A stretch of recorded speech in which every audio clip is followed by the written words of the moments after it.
You think I've got a sharp tongue? Just tell it.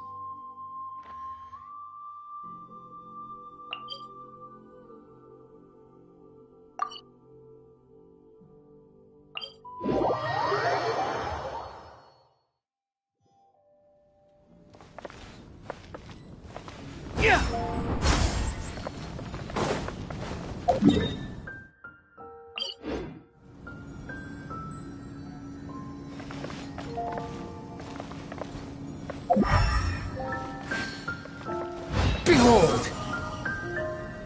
Ha!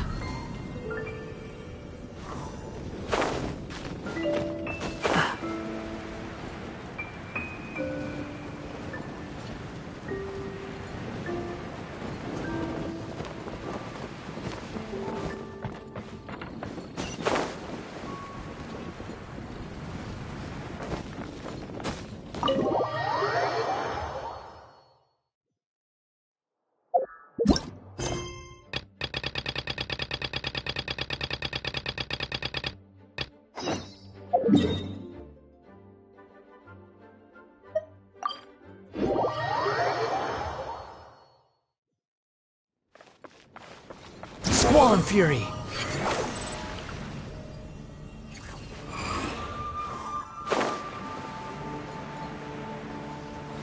Add Astra.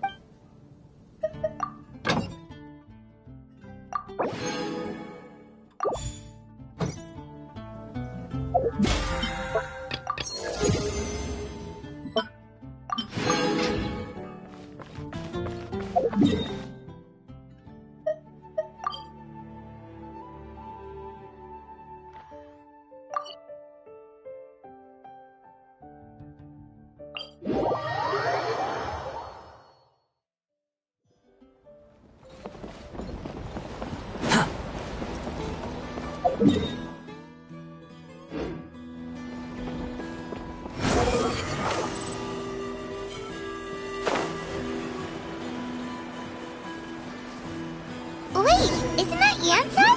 Wonder what she's doing here. I brought all the stuff over, Coach. What's next?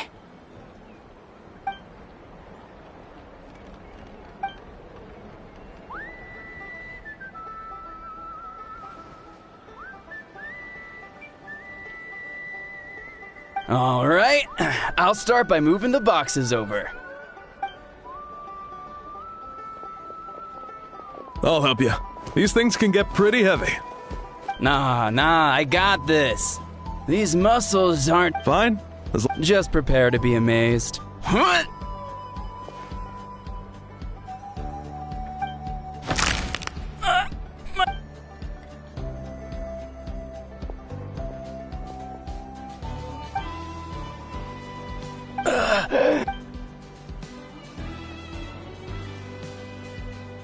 Yansan! We were just about to...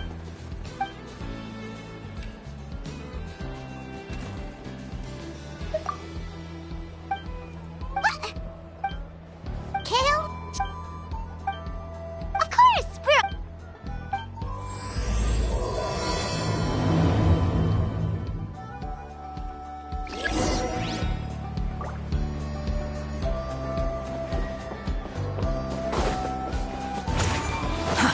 Too slow.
Unnecessary.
Quit following me.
You're here, Ian-san.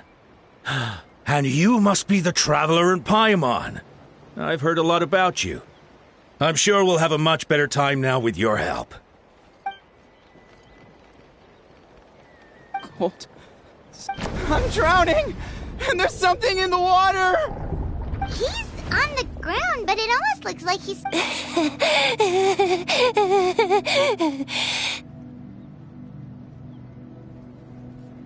The abyss. The abyss is coming. There are eyes in my hands, and hands in my stomach. And my stomach is full of teeth. It ate all of you. It's coming for me too. But we have... Monstrous beasts! How did you get in here? As you can see, their mental state is quite poor. They went missing after the battle. We found them in the wilderness in the days that followed, but the damage had already been done. We found them unconscious in areas corrupted by abyssal tumors, lying next to their deceased comrades. My only guess is that something terrible must have happened during the battle. According to the chief of the Masters of the Nightwind, sudden exposure to a large amount of abyssal power can have mental as well as physical repercussions. We've never seen the effects this heightened before, but maybe Gasoithoth was... Gasoithoth? What? It's the abyssal monster that appeared in the sky not too long ago. After consulting our ancient legends, we decided to call it Gasoithoth, Reaper of the Abyss. Oh, that giant black ball? Didn't we force it to retreat, though? True. It poses no threat to us now, but whatever wound it inflicted on these warriors still endures. We scoured all sorts of records for a solution. There was some mention of a treatment from several hundred years ago, but that knowledge... Right! You can purify abyssal power!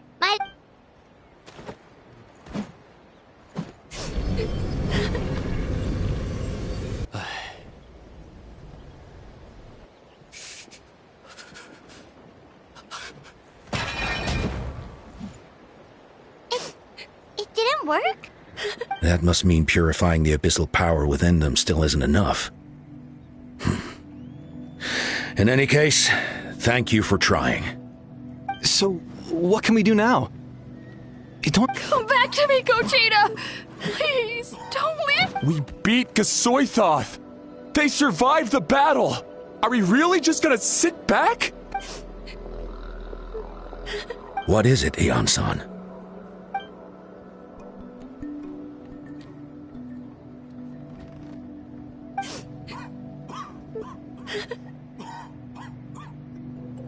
But, Are you sure about this?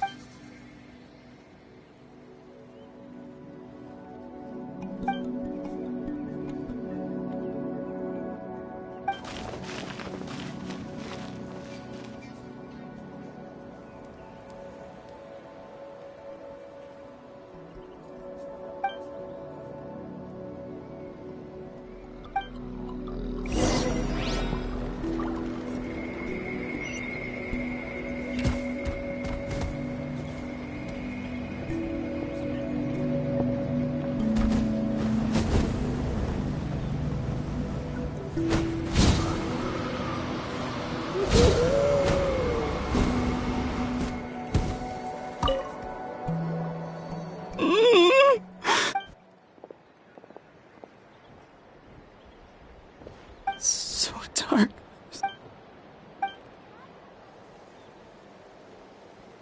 Huh?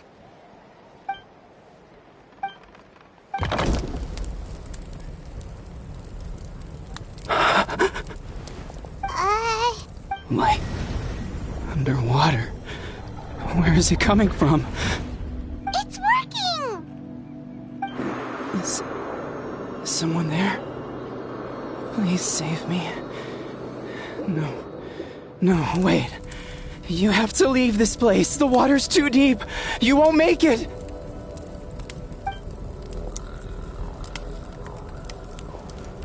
No. Please, Duarte. Oh no, it's not working anymore!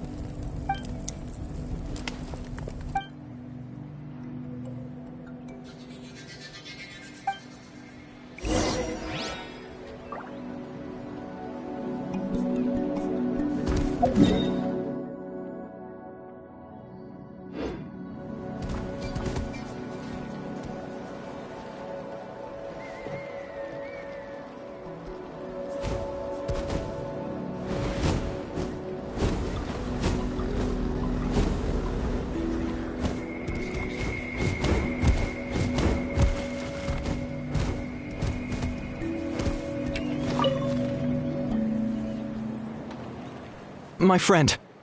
Is he... Duarte. Duarte was the name of Otoko's Surian companion. Otoko almost drowned as a child, and Duarte was the one who saved him. He dove deep into the water and used all his strength to carry Otoko back to the surface. It was pretty touch and go, but both of them made it in the end.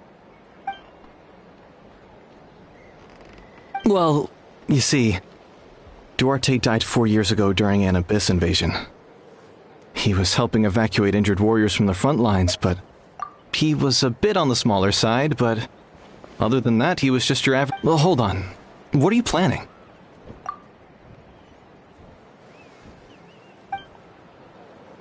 No problem.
Duarte?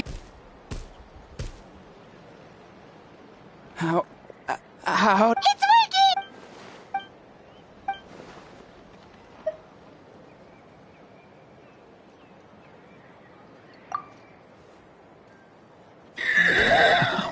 You sense it, don't you? Still. Hearing you make that noise reminds me of our first few battles.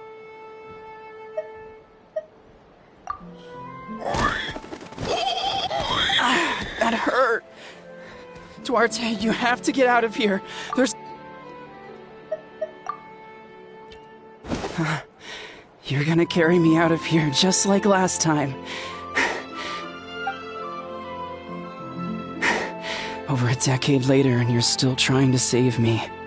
I can't believe you made it this deep underwater, but I'm so glad you found me. Once we're out of here, let's split a huge portion of blazed meat stew, just like old times. I owe you for this. We're almost at the surface. People tried to tell me you were dead, you know. As if I'd let that happen. I promised to protect you. There's no way. No way.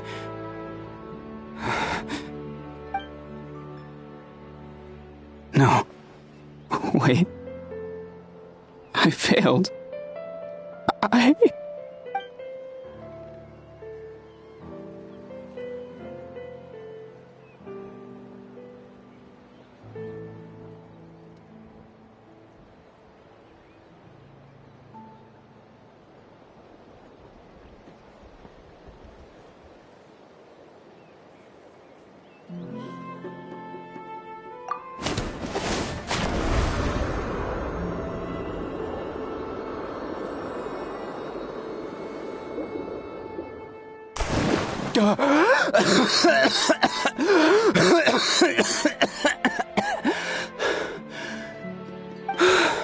Duarte? Wait, you're not Duarte. How did I get here? Who are you people? Toko! Is Kaylee? What's going on? All I remember is the battle against the Abyss, and then I was drowning. And a Saurian that looked like Duarte saved me. How did I get here?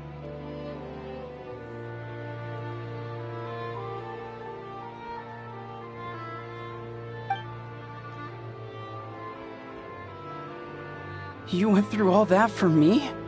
While all I did was cause trouble for everyone? I'm so sorry.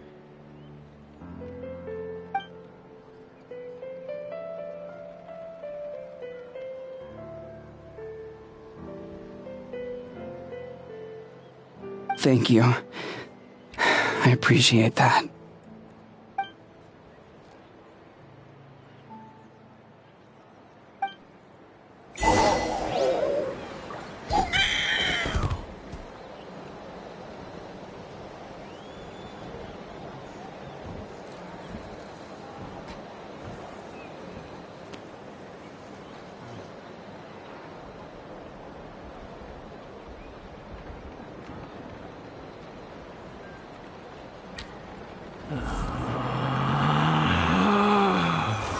Relax.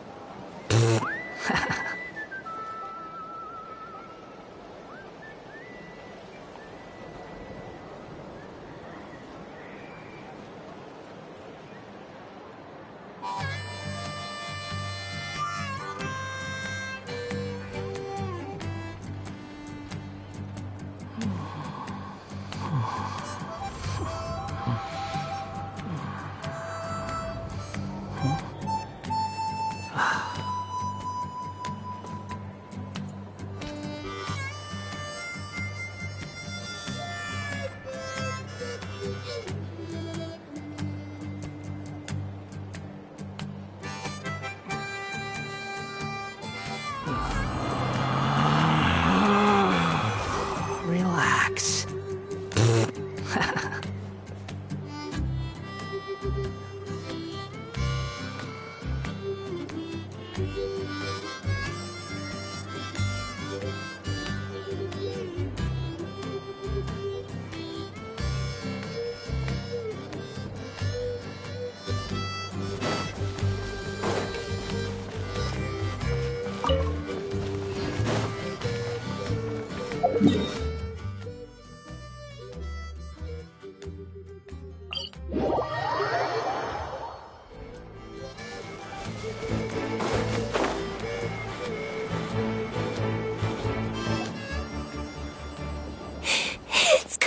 me.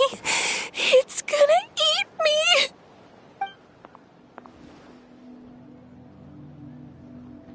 It's no use. It'll just come back. Nothing can stop it. Nothing can stop the abyss. It will devour everyone. Maybe it's just Paimon, but she seems to be in even worse shape than a Toko. She can talk to us, but nothing she says makes any sense.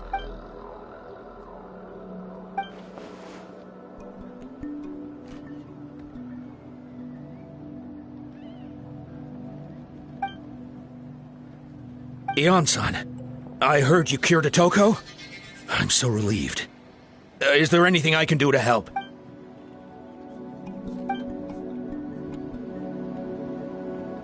I think you're onto something. The mental distress does seem to be connected to pre-existing fears and anxieties. Kochita doesn't like it when people talk about her past. But the situation is urgent. So, I guess I'll be the bad guy. Ion-san, do you believe there are people in this world destined for battle?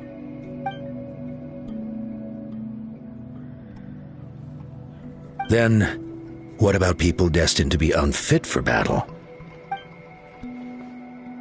When Kochita was little, her parents died fighting the Abyss. She was only 11 or 12. Kochita trained hard to— But isn't Kochita one of the warriors who fought the Abyss?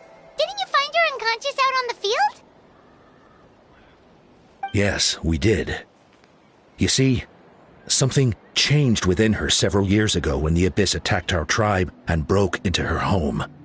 By the time the guards rushed to the scene, they found her standing there, weapon outstretched, hands trembling. Her brother huddling behind her for safety, and the Abyss monster dead at her feet. She didn't even look at it, and just kept repeating the same thing over and over. You're the only family I have left. I won't let anything happen to you. She became a completely different person after that.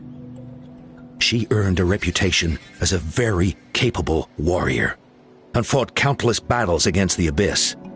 We all thought she overcame the trauma, and we were so happy for her. But now it seems like even if she buried it deep within herself, the fear still never—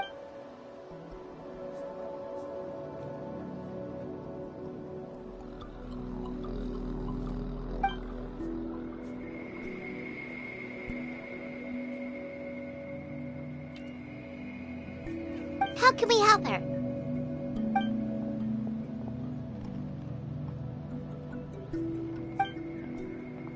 Quali?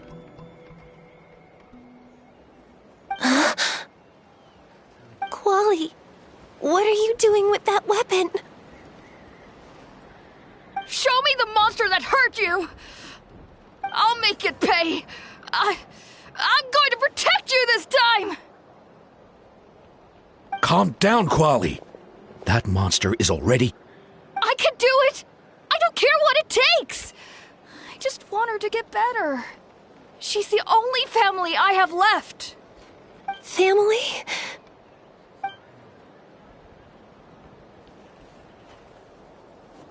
If Quali goes to battle, the Abyss will devour him. I can't let that happen. I have to do something. But it's useless. No one can beat the Abyss. It's a death sentence. Just like what happened to Mom and Dad. But I'm no warrior. I'm just a coward. Still, I have to protect Quali. What should I do? Kochita.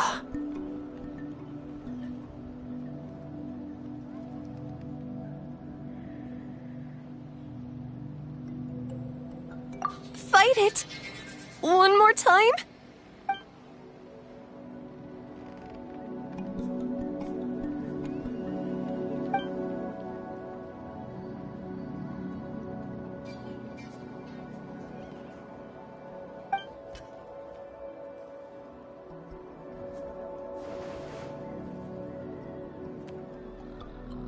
Try checking the mountains to the north.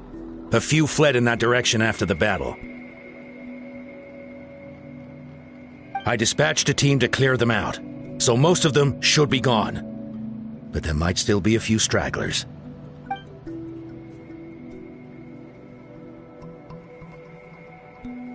There's no turning back.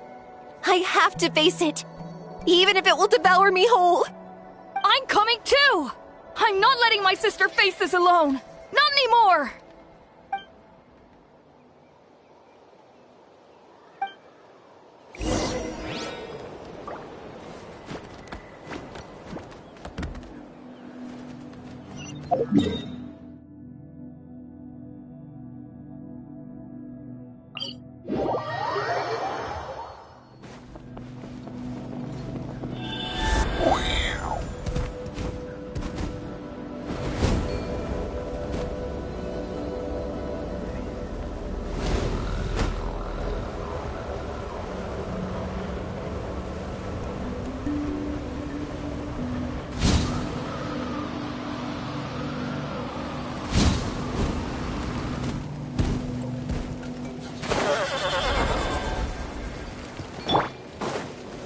Gather!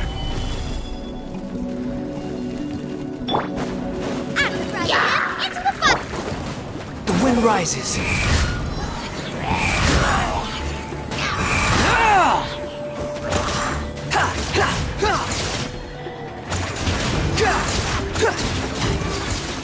Squall and fury.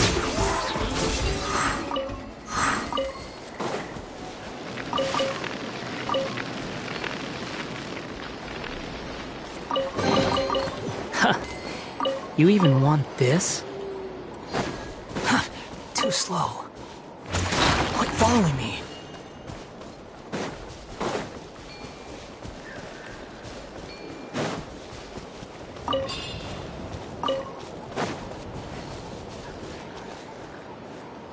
Nice and spicy! Stabilize! The wind rises.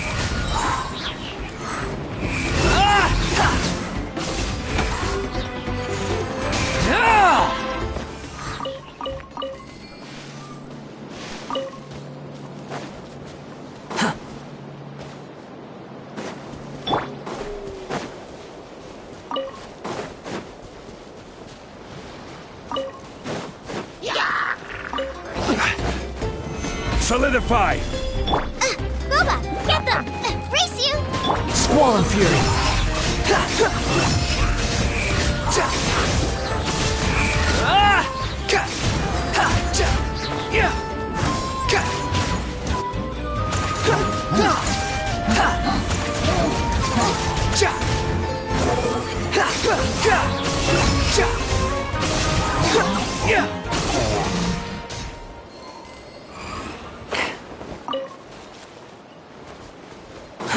Too slow.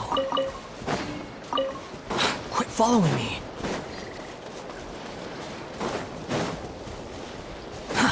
Too slow.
You were the ones who killed them!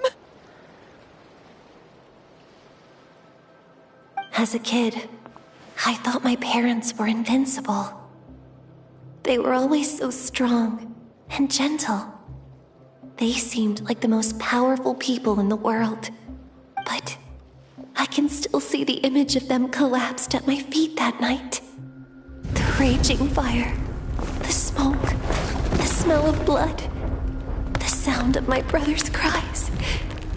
It's all burned into my brain. They told me to run, and I could see the fear in their eyes. I've been running from my fears ever since. But why didn't my parents run?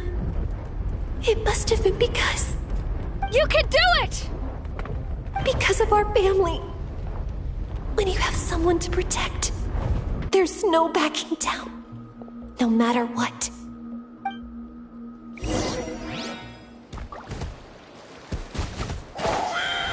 Stay away from my brother! Nice and spicy. Let's help her out!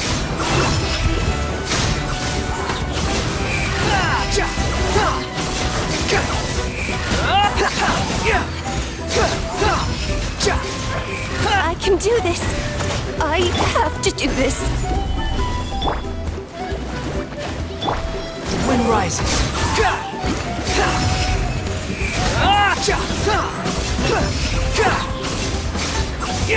You dare to gaze upon me? Nice and spicy. Go away!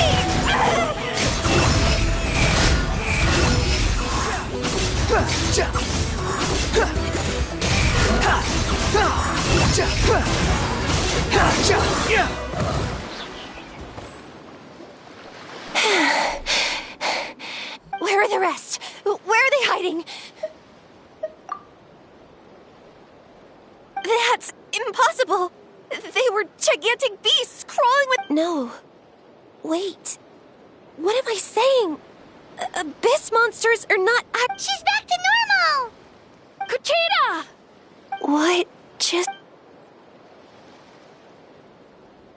That is quite embarrassing.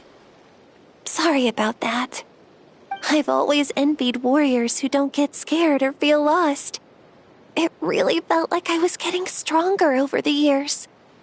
But in the end, maybe I never made any progress at all.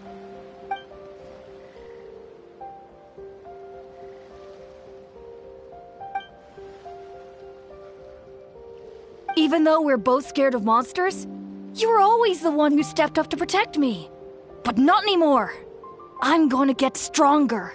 From now on, we're in this together. Is that so? Then I'll look forward to the day when you'll be all big and formidable. I finally feel like myself again. I couldn't have done it without you all. Thank you for everything. I think I'll rest here for a bit. I don't think I can make it back to the tribe just yet. I'll keep you company.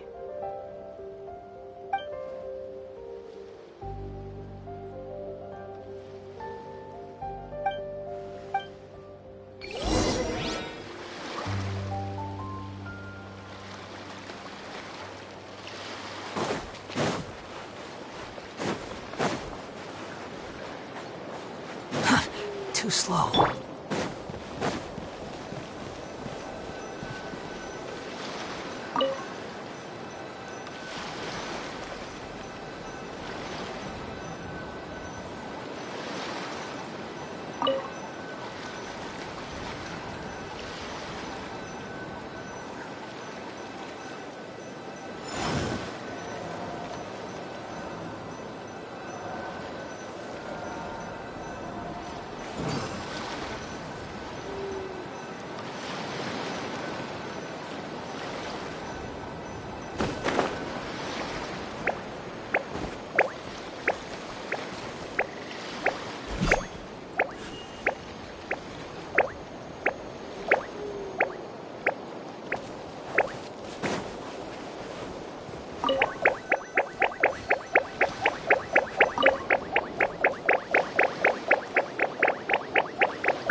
One man's stone is another man's gem.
One man's stone is another man's gem.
Fury.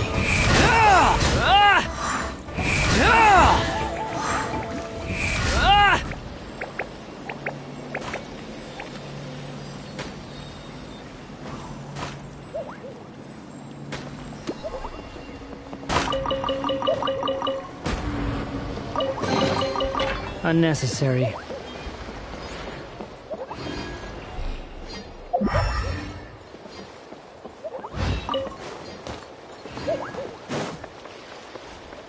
The wind rises.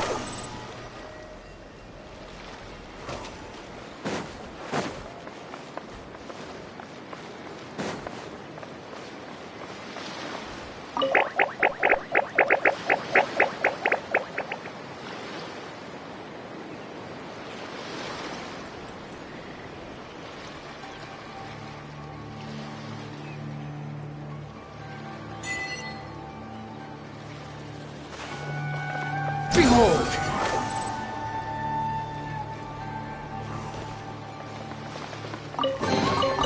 Unnecessary.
The wind rises.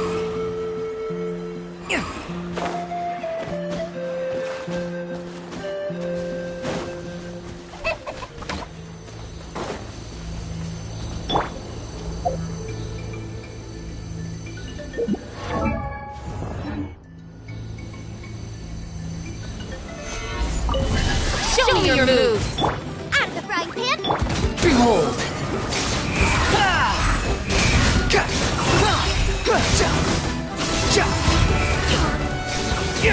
How about this? Stabilize! Booba, get them! Squall and Fury!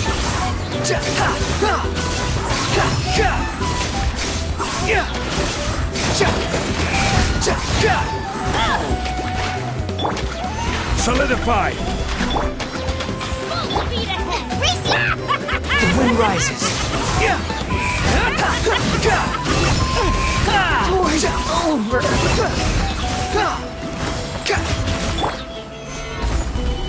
Nice and spicy!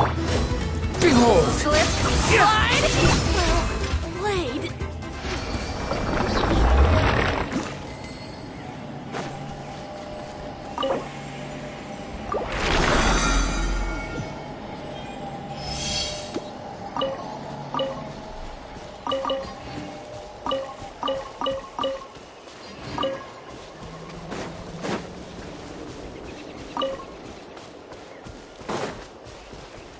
Quit following me.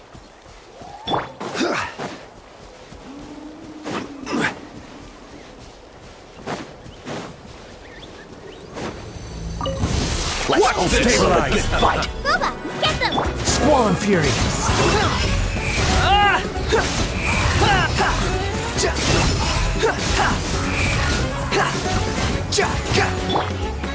Solidify!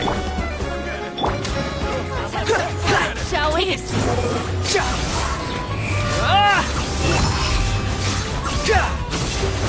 Search for it.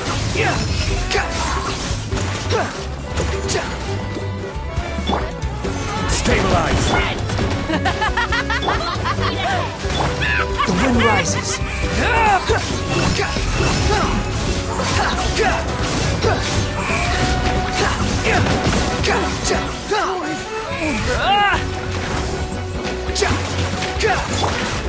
Gather.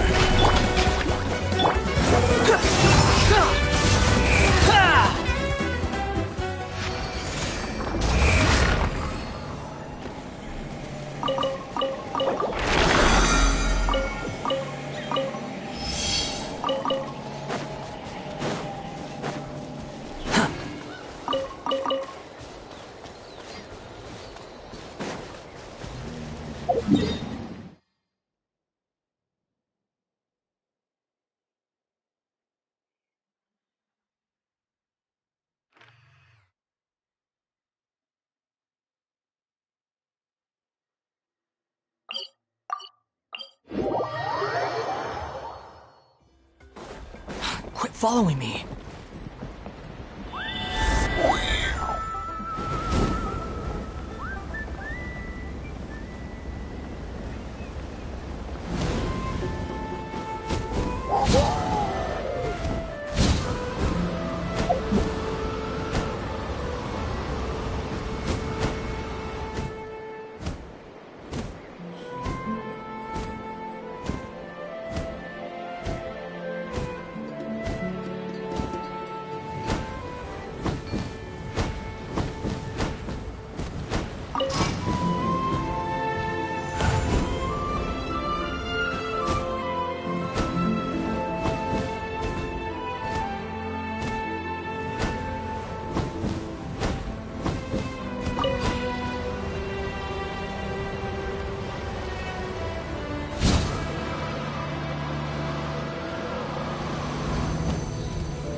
Stabilize.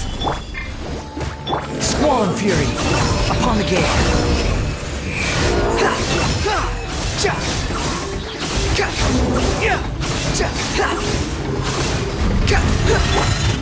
Gather. Out of the frying pan, it's the...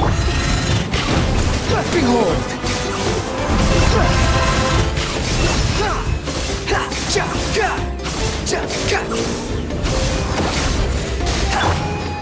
Solidify. Boba, get Squall Fury.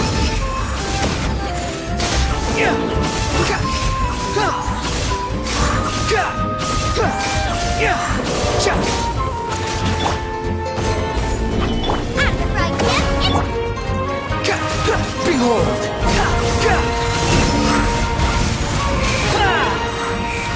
Bow your head.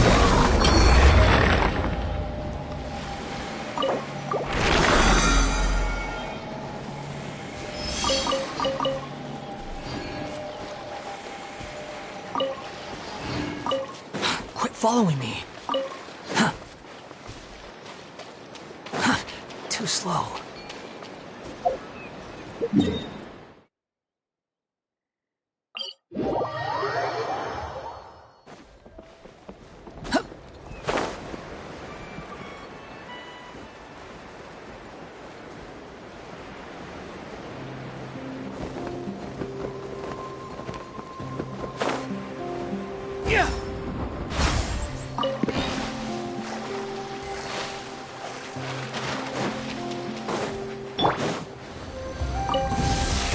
Stabilize. Finish this fast. Boba, get them!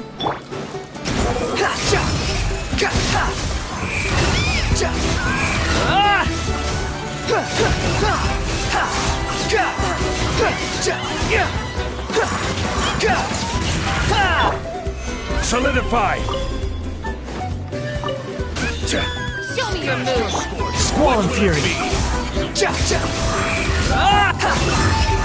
Nice and spicy! Gather. The wind rises. You dare to gaze upon me? Flying. Stabilize. Behold! All I've got.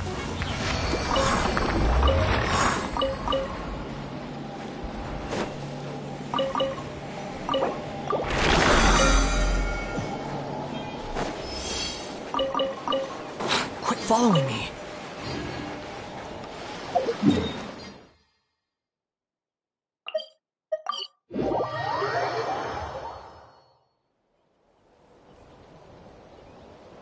Atoko's all better. Did you hear? Really? Yes, really. It's all thanks to the Traveler and Eon-san. I see. I was wondering why the Traveler was chosen to accompany the Pyro Archon in the final battle. But I guess she really can do the impossible.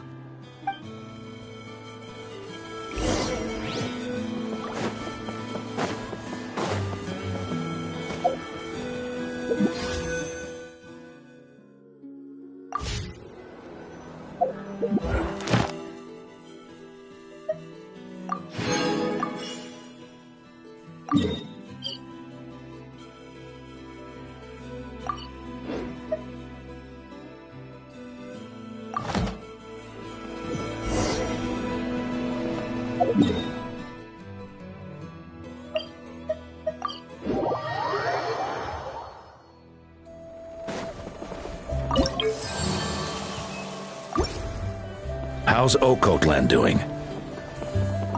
How's Oko...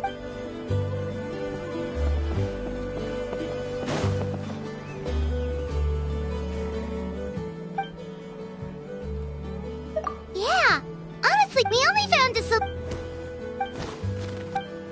Whoa, you're...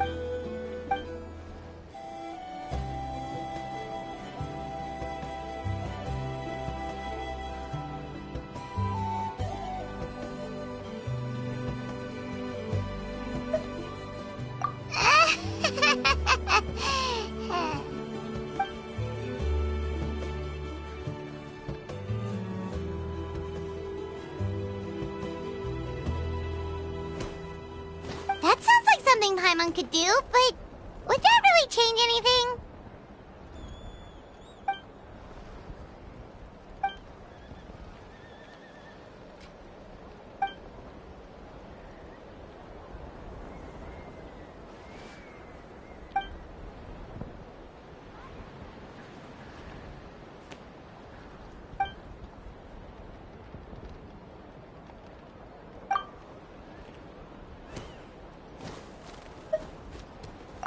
Oh, you're amazing, Eon-san. Eon-san! Bad news! Okotland is out of control!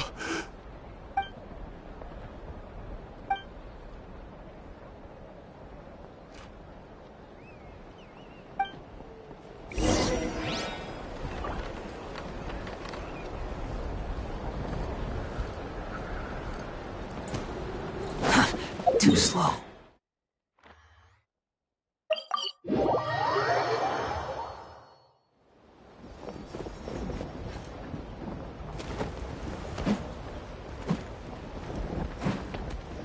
What are you doing, Okotland? Wake up! Don't you recognize us, my boy?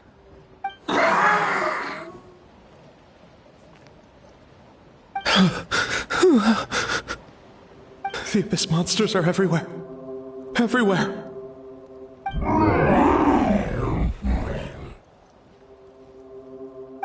They've taken over the tribe. No corner is safe. Did we lose the battle? No. It's pointless to think about that now. A warrior only has one job. Careful! He's not himself. Okotland!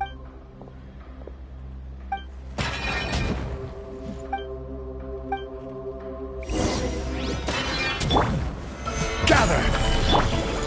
So, he thinks we're Abyss monsters? Hey, it's okay! We're not the bad guys! Come on! Give me your worst!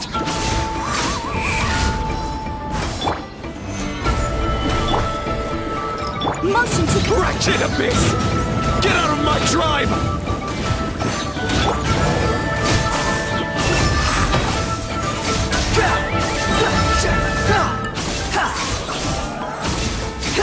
Mom, Dad! Archon! This is my final battle!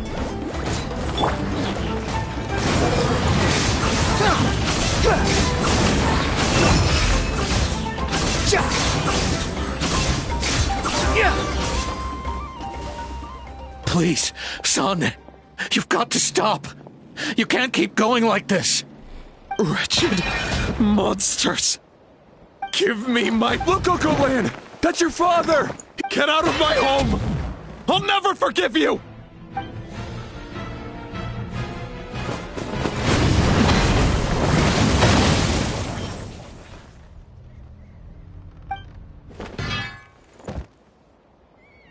Are you alright, sir? Please, don't hurt my son. He's just trying to protect his home.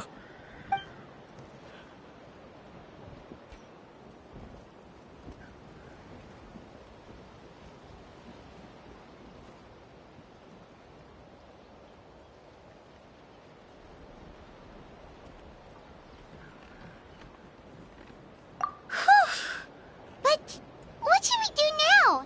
He's different from the other two. It's like he can't hear us at all. He keeps calling us monsters. We're basically enemies to him now.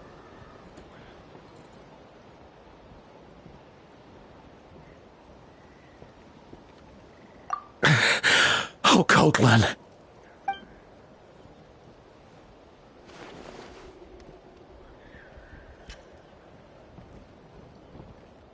Abyssal corrosion syndrome. 500 years later, and it's resurfaced again. Huh? That voice! It's...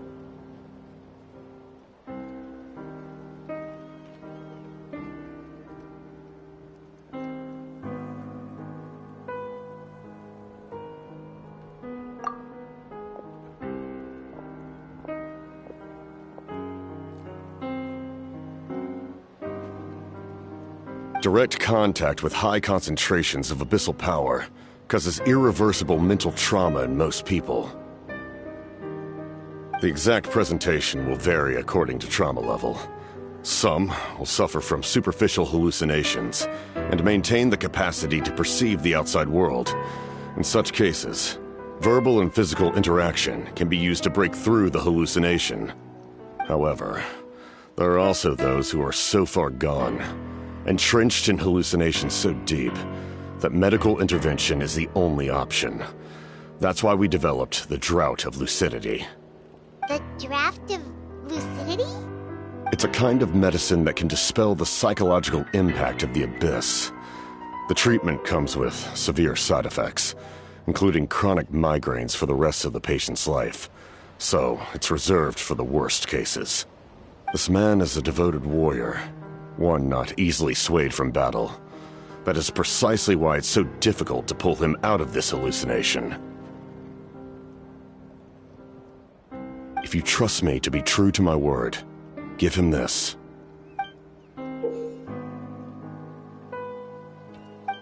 Wretched monsters! Setting up an ambush. Give me your worst. Hurry! He's a... Please, give him the draft. In his mind, all his family and comrades are gone, and only enemies remain. There's nothing more painful for a warrior than losing everything you fought so hard to protect.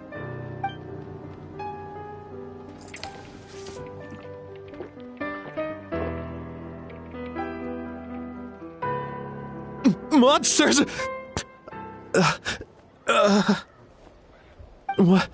What's going on? Dad? What are you doing here? My head hurts. I just had the strangest dream.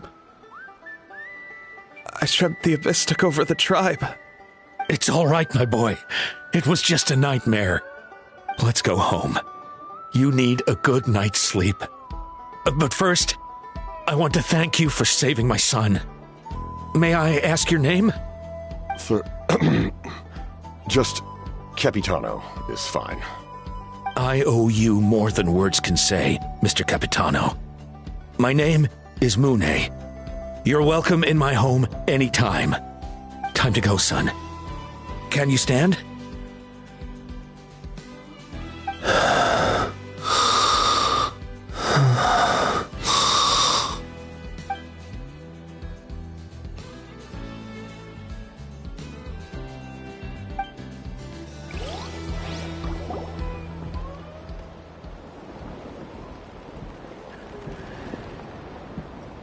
Thank goodness everything turned out all right.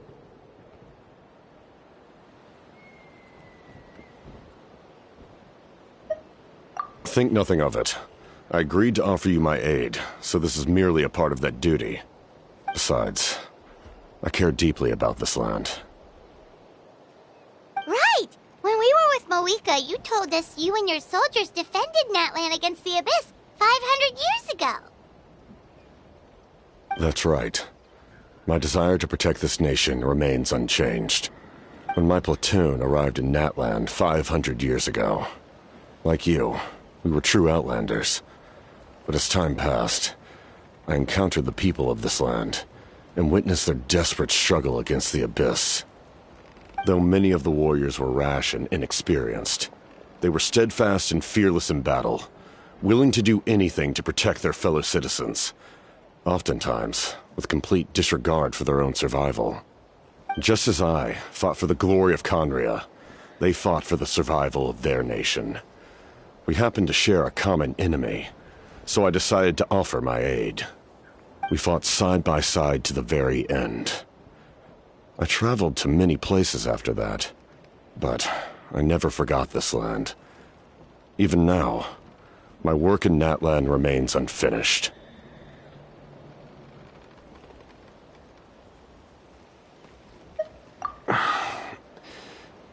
It may seem difficult to understand, but the reason is really quite simple. That name carries with it the glory of my homeland and the honor of Natlan. Yet, I failed to bring my soldiers home. And I failed to help Natlan defeat the Abyss.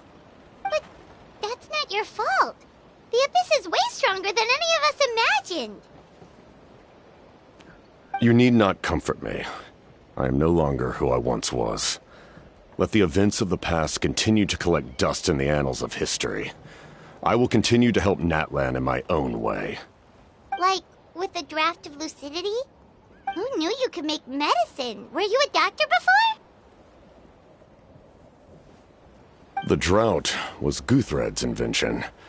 He was a respected military doctor, as well as my trusted second-in-command. We faced a similar situation to what you witnessed today. The endless battles against the Abyss triggered delusions among the soldiers, to the point where some attempted to kill each other. In order to develop a treatment as fast as possible, Guthred used himself as a test subject. He passed away shortly after the drought was complete. That's who he was. Unrelenting in his pursuits. No matter the cost, no matter the sacrifice. In the end, he even gave himself up for a chance at success. I'm sure he would be pleased his creation aids people, even now. The Abyss has wrought enough suffering on this land. I sincerely hope this war will end soon.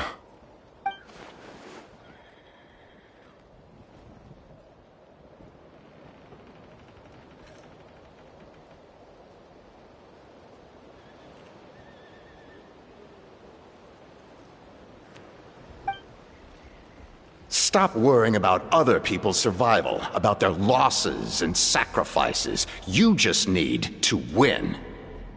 That must be why I've returned. For this moment. Please finish what you set out to do, Commander.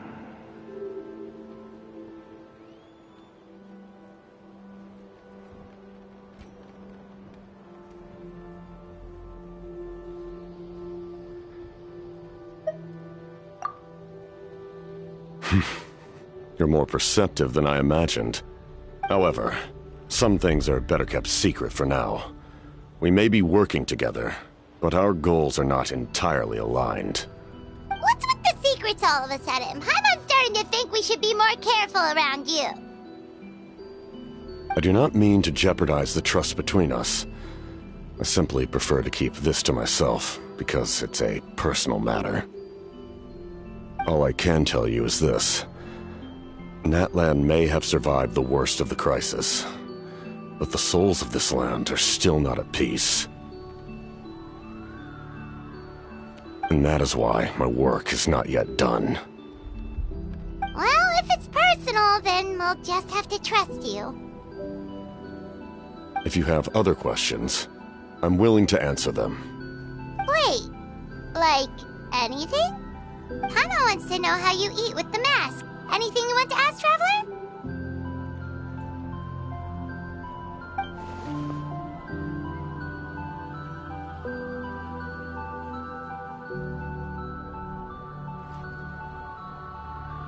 Natlan must pay the price for Mawika's use of the Ruler of Death's power. That price is death. And only Mawika's death can clear the debt. Even now that the war's over and the threat to Natlan is gone, it looks like that death is still set in stone.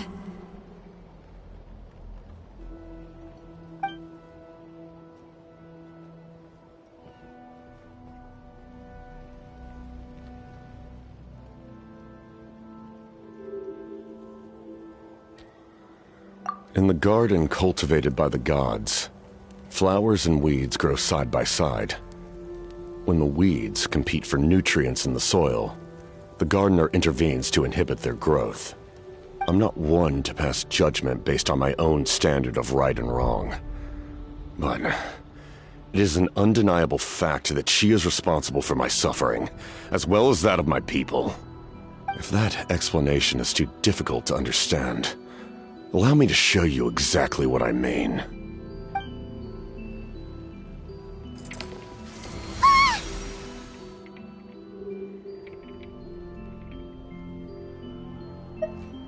The ruler of death can freely define the form of death, or grant immortality to anyone she desires.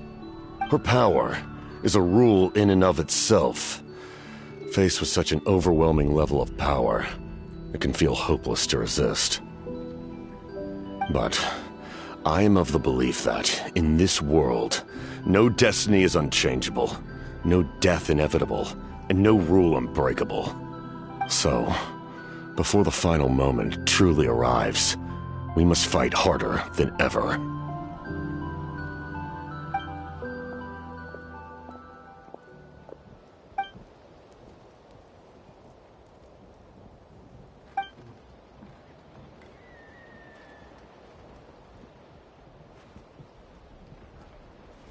Oh, did something happen?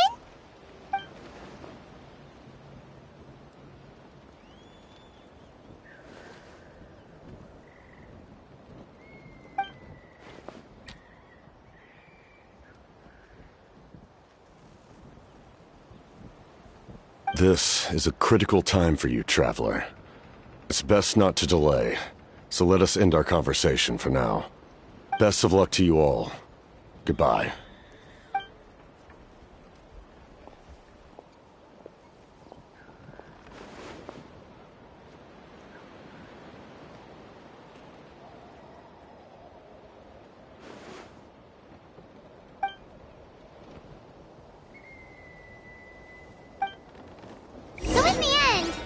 Still hasn't told us his real goal. He kind of reminds Paimon of someone we met recently. Oh, right, the Lord of the Night! They just seem so tired, you know? Since they've both been alive for many centuries, do you think that's just what happens when you've been alive for too long? If only I could balance the numbers.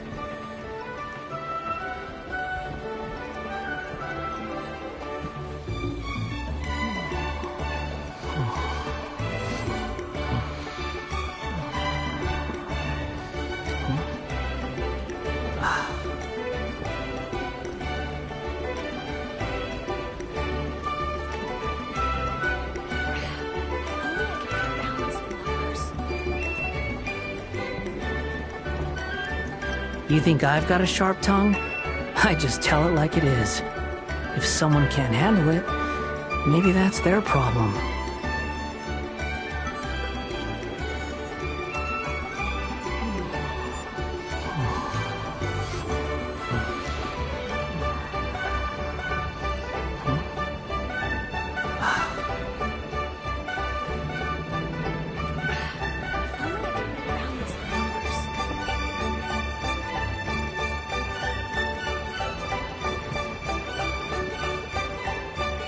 There's no such thing as pure freedom in this world. Even the wind cannot blow on forever.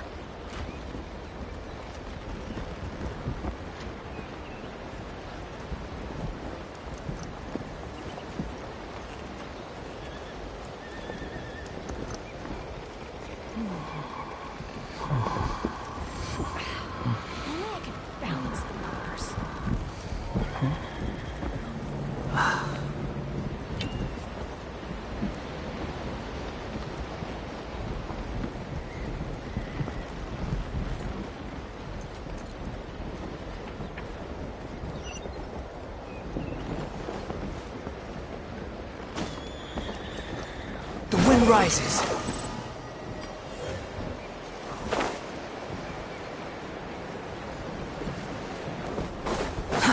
Too slow.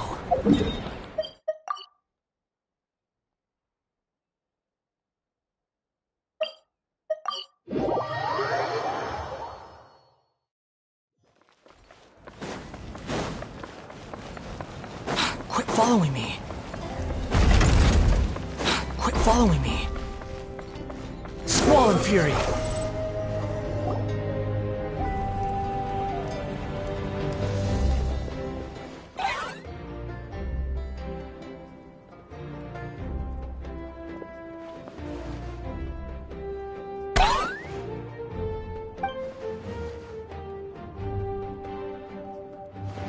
Kanich, Kachina, Mualani?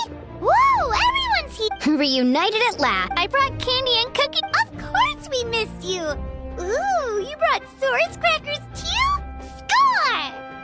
Ah, just in time, Traveler. It's so stifling in here. I was just about to go outside to get some air.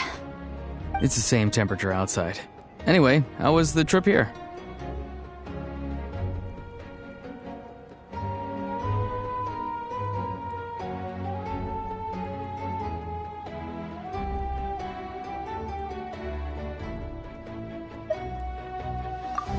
To be honest, I also didn't expect this many people to show up. A third of this amount is more than enough for my plan.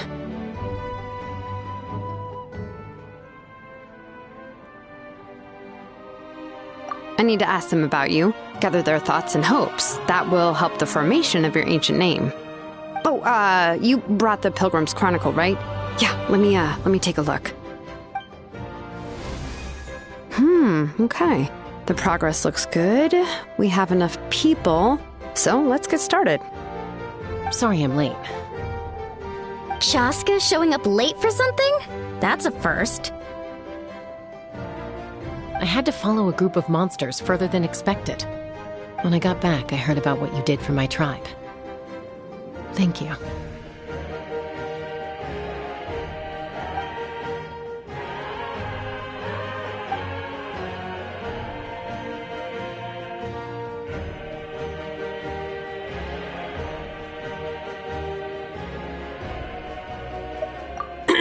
Okay, let's save the pleasantries for later. Everyone's here, so let's get started. All right, let me remind everyone what's going to happen. I need each of you to stand before the Pilgrim's Chronicle and share your stories about the Traveler. Your words will be recorded and become a part of the Traveler's ancient name. Any, questions? Nope. All right, then, to start things off... Hold on. Remember what we discussed? Oh, right. I almost forgot. Traveler, Paimon, you, can't be here for this part. Huh? But why? We want to hear what everyone has to say. I need people's true thoughts and feelings. It's best if the subject in question isn't involved. It's much more difficult to express those feelings to someone's face. People get shy in those situations. It's just how it is. You're right. Just like when Paimon doesn't have enough mora to pay for her meal, but she's too embarrassed to tell the traveler, so she has to make up some excuse.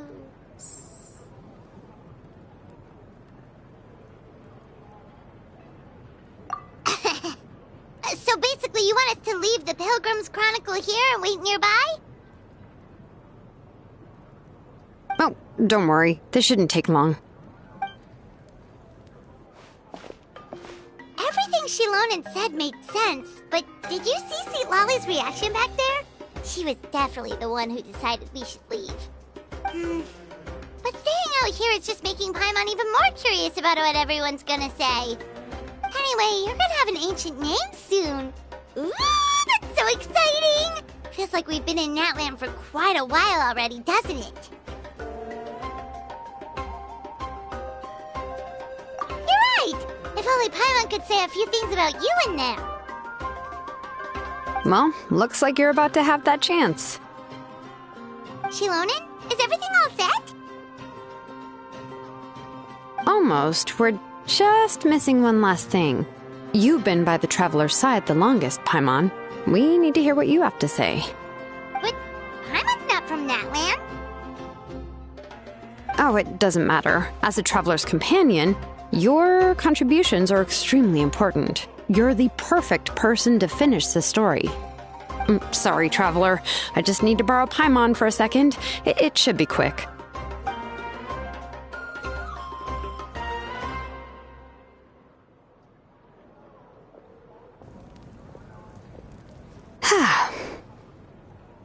Paimon gave us a lot, and I mean a lot of information. I'm not even sure the Lord of the Night managed to get all of it. Well, we've been to 6 nations already. Here, you can have the Pilgrim's Chronicle back. I'll need it when I forge the name, but you can continue your adventures in the meantime. And when the time comes, I will forge you an ancient name unlike anything that's come before, so that you, Moeka, and Natlan as a whole can finally put an end to this endless war.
Thank you for complete.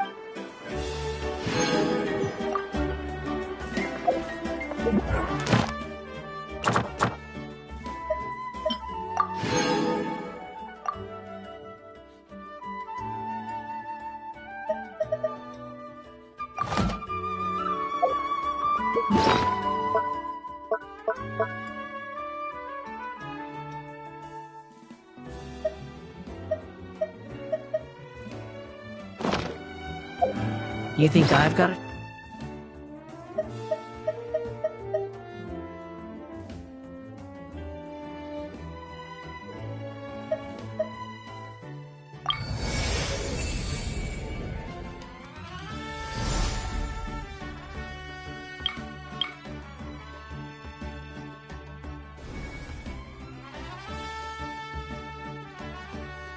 Sharp tongue? I just tell it like it.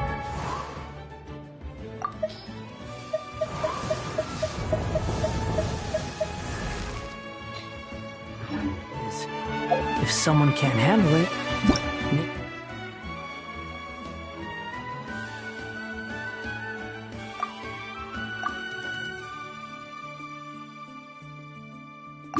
Maybe that's their problem.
Search for it.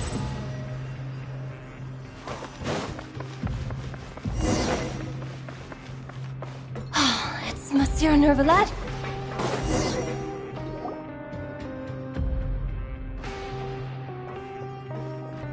Welcome to the Fortress of Meripede, dear esteemed guests. We're back! Oh, and a greeting from none other than the Duke himself! Guess we've made a name for ourselves at this place. This isn't anything new. I figured you had important matters to discuss when the two of you, not to mention the Chief Justice, showed up. Let's assume we've gone through the pleasantries and cut right to the chase.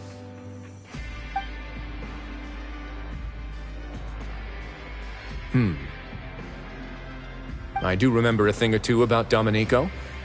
He once attempted to round up the other inmates and instigate a protest. Who does this guy think he is? Paimon hopes nothing came of it. He once attempted to, I said, meaning that it was over before it even started.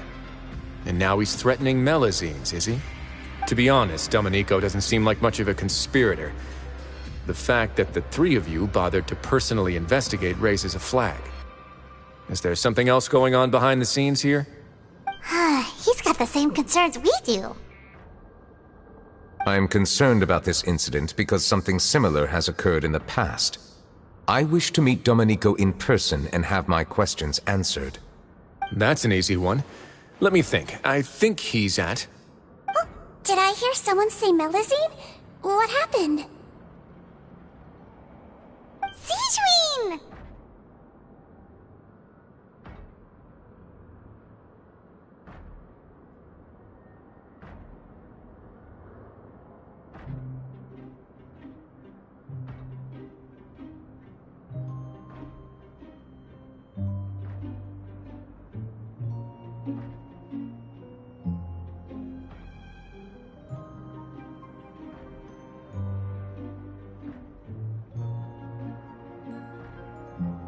Yeah, and we're investigating. The person who threatened her seems to be imprisoned here.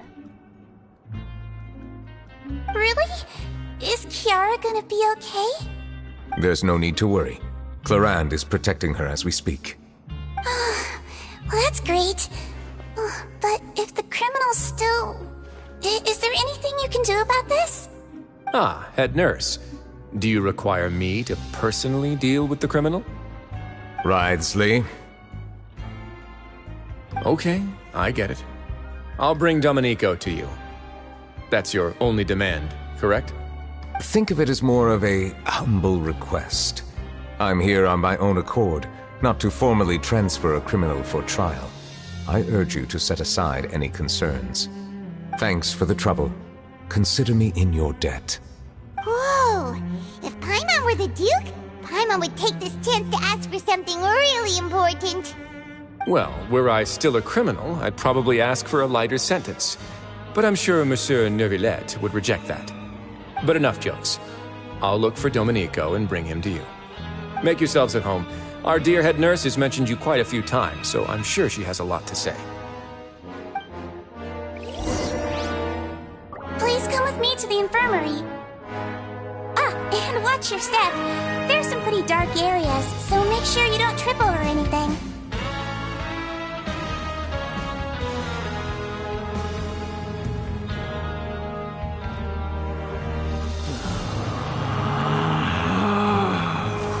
Relax.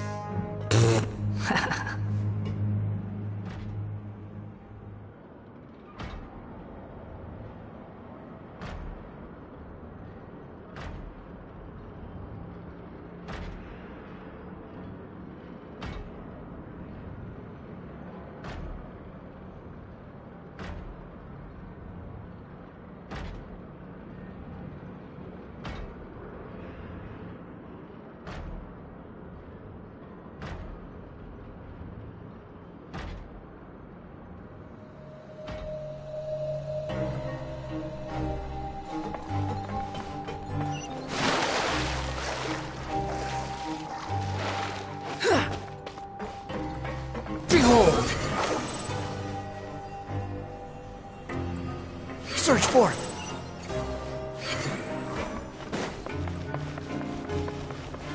Hup! Huh.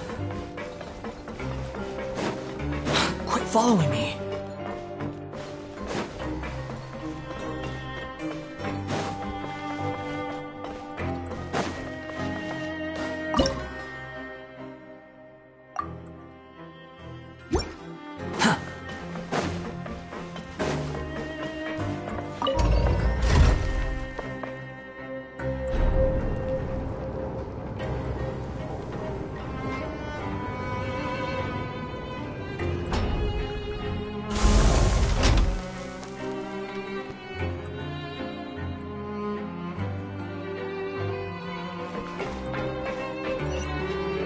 Quit following me!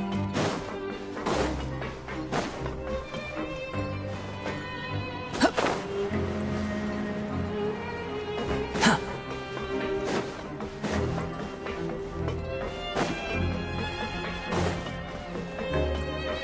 Quit following me! Now that I think about it, I can leave this place soon. Huh?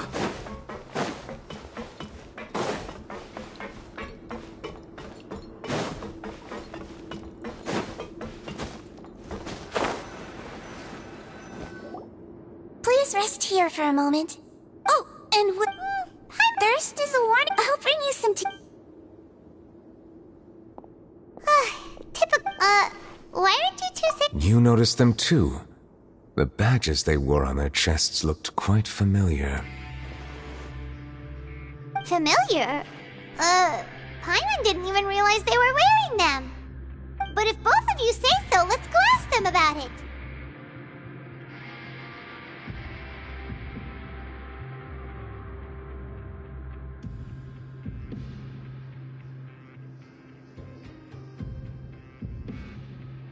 That's not a bad idea.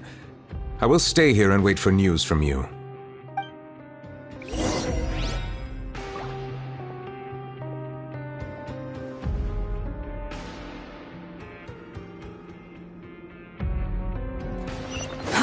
Too slow. Quit following me.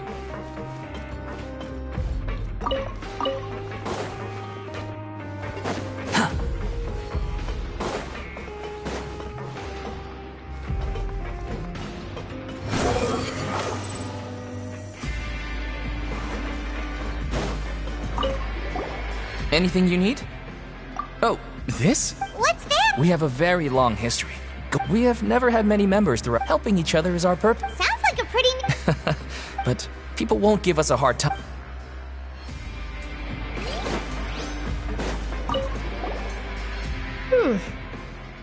You two look... It's the symbol of the Mutual Aid Network designed by our first president. From what I've heard, it's based on something called a Medal of Peace. I've never seen one of those. The first president of our network was an amazing person. All of us have a lot of...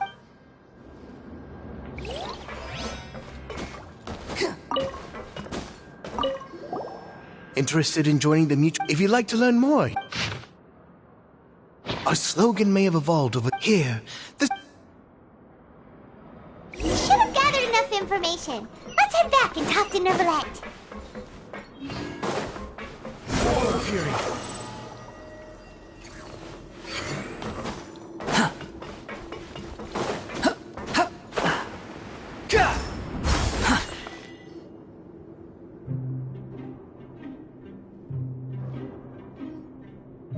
Did you manage to gather any intel? Mm-hmm. The people who wore the badges belong to an organization called the Mutual. According to them, the badge's design was inspired by the Medal of Peace. Have you seen any of those before? I personally crafted 2 of them myself. They were awarded to Carol in Vautrin. Carol's medal was destroyed in a fire. The only one that remained should belong to Vautrin. Oh! So the network was inspired by... Monsieur Neuvillette, His Grace has requested your presence in his office. He's found Domenico. All right. Let us talk to him first and get to the bottom of this situation.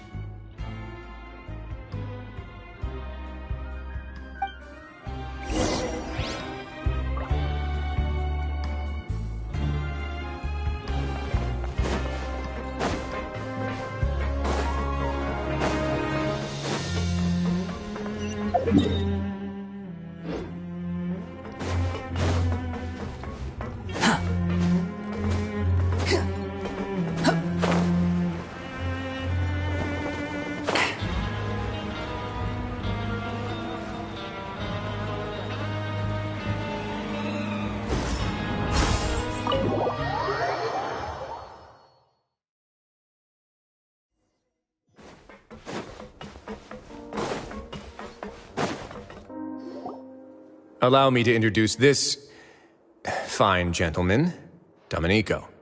Why don't you explain everything to him? Neuvillette? What do you want? What are you gonna do? Kill me? Calm down. I merely want to ask you a few questions. Was it your idea to send that letter to a Melusine? Hassan has already confessed, so there really isn't any need to keep hiding.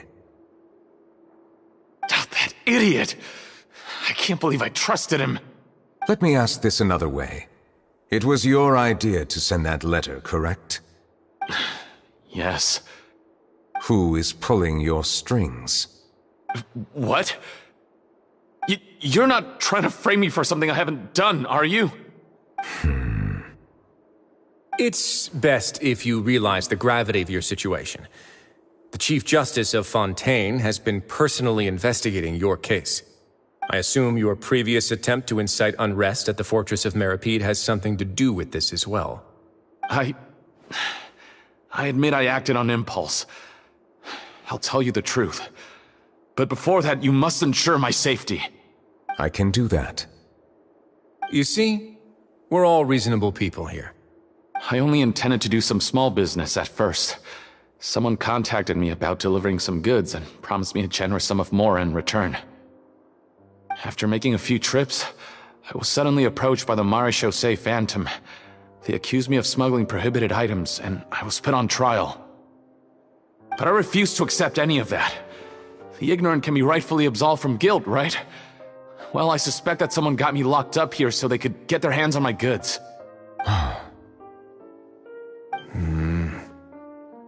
And then you decided to take revenge on the Melusines?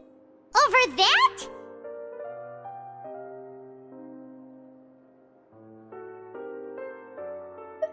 My initial target was Neuvillette. Everyone in the Fortress of Meripede was declared guilty by him after all. So they must more or less hold a grudge against him, right? If I could get them to strike back. But for some reason, no one wanted to team up with me. That mutual aid network in particular. What did those nobodies even gain from trying to challenge me? Seriously. In the end, I had to redirect my focus onto Melusines to salvage things. I recall that Chiara was the one who confiscated my goods for inspection. So I asked one of the more approachable guards to send a letter, claiming that I meant to contact my family. But the letter was in fact addressed to Essa. I requested that he write a threat letter to Kiara and force her to resign from the Marechaussee Phantom. Am I to assume that the claims you've made are your own thoughts? Have you been in contact with any suspicious people recently? No. Is it true that all members involved in the smuggling scandal have been caught? Yes. And that's all I know. Sijuin, please take him back to the detention center. I'll deal with him later.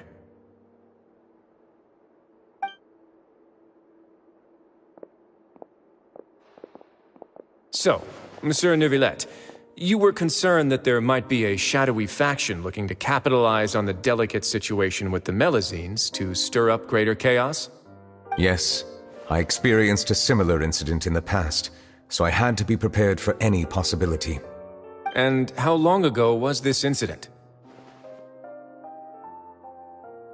More than 400 years. You might be overthinking this. Time can change a lot of things. Everything's different now. What do you mean? 400 years ago, you and the Melazines you brought to Fontaine were the outliers in society. But in the present day, if someone were to threaten the safety of the Melazines, people wouldn't just sit back and do nothing. I trust that they would make different choices from before. That's right! We saw lots of people standing up for Melazines on our way back to the Palais Mermonia. Monsieur Neuvillette, the Melazines are a species you introduced to Fontaine. How the public treats them is also reflective of their attitude towards you. When people refused to place their trust in Melazines, it was because they were still on the fence about you, their unfamiliar Chief Justice. For almost 500 years, you've conducted every trial with impartiality. You made the right judgment each time, regardless of whatever nonsense went on. People no longer have any reservations about you and even consider you a symbol of the law. Right now, your every decision will impact all of Fontaine. In other words, you've gradually transformed the whole nation. Paimon gets it now. No wonder no one wanted to join forces with Domenico.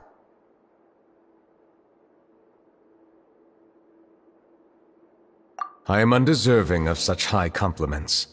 From my perspective, I have simply been fulfilling my duties. It isn't anything special or worthy of praise. I'm simply fulfilling the promises I've made and searching for answers through my judgments. It is unnecessary to hold me in such high regard. The complexity of human emotions and willpower far exceed those of mine. As a matter of fact, I believe that you are the ones who deserve my respect. There's no need to be so modest. The current state of affairs says it all. You're no longer that outsider you were before. Even if you wished to investigate something on your own, many would take the initiative to lend you a hand. I must say that you've made a fair point. Thank you for clearing my doubts. Now that the case has been settled, I should get going. Huh? You're leaving? And so soon, too? Why not stay for a cup of tea? Thank you for the offer, but I know how this place works all too well. While some are here to redeem themselves, there will inevitably be those who harbor resentment towards me. The less time I spend here, the better. My presence could very well result in an unwanted disturbance. In that case, I'll have to insist. I still have 2 more things to say. Please, go ahead. The first is about the guard who helped Domenico send that letter. I know of what you speak. The guard was indeed deployed from the Palais Mermonia staff. However, as I mentioned earlier, I visited today on personal business. Therefore, I leave that matter in your hands. Well, that makes things a lot easier.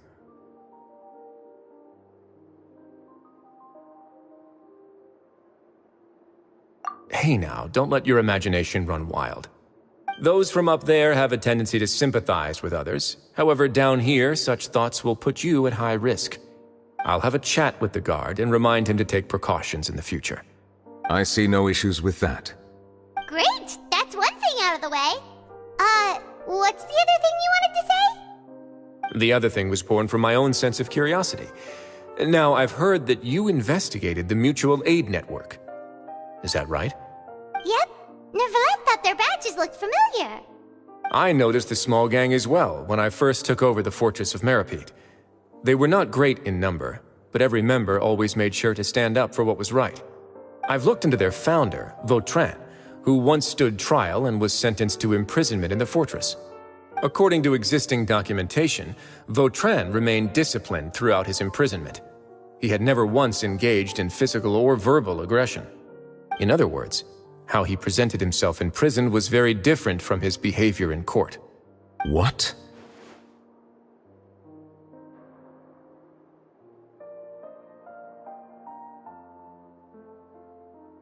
During his trial, I could sense that his feelings were complicated. He appeared to be full of resentment, and I believe he had every right to feel that way. Perhaps he had been putting on an act. An act? Neuvillette and Vautrin had a close relationship as superior and subordinate. Vautrin must have known that the Chief Justice would make an impartial judgment. Thus, the more resentment he displayed, the clearer it would be to those present that you were upholding justice. And to those who had been sitting on the fence, Vautrin's act was a very meaningful one. That's all from me. Does anyone else have anything to say? Now's your chance. I don't have anything to say. Apart from expressing my gratitude, that is. Well then, let us head back. No need to see us off.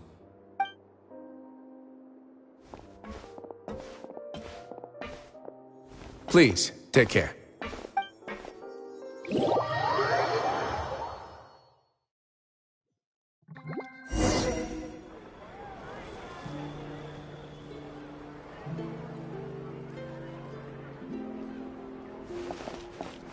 That trial is something I rarely bring up in conversation, but I have always felt deep regret for what happened to both Carol and Vautrin. The words he spoke in court often replay in my mind, as if urging me on to do something. But Risley said he never resented you, right? Isn't that a good thing? I believe I now understand what he wanted to tell me.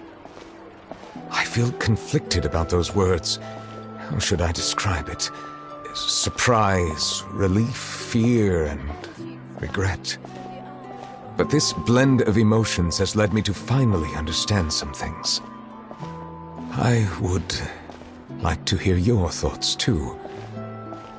What do you think of me?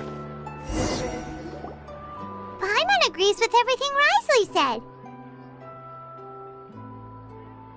As Chief Justice, every single one of your trials makes an impact on Fontaine.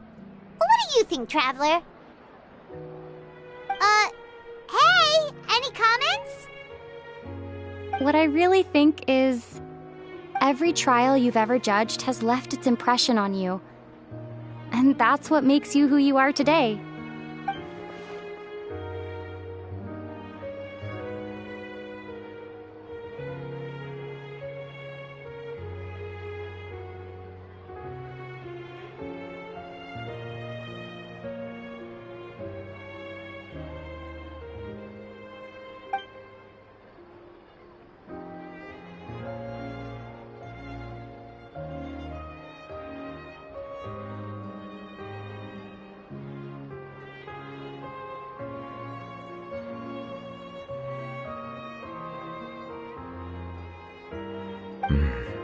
That is indeed a reasonable assumption.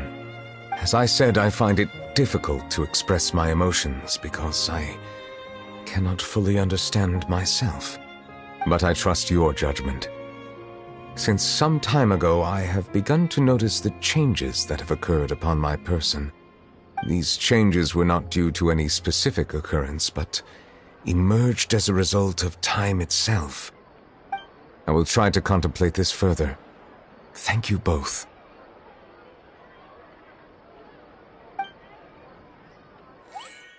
Oh, huh? It's raining! Oh no, Paimon forgot to bring an umbrella! Come on, let's hurry before it rains harder!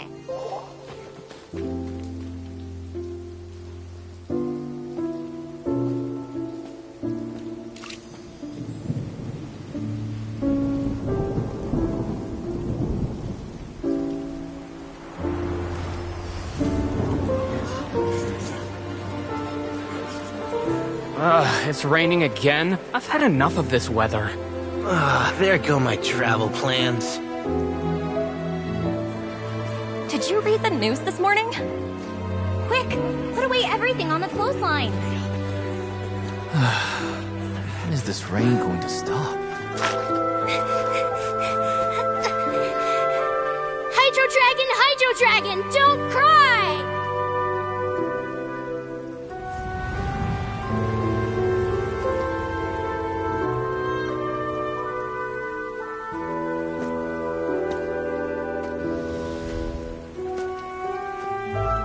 They're planning to reanimate the monster. We have to report this to the Chief Justice.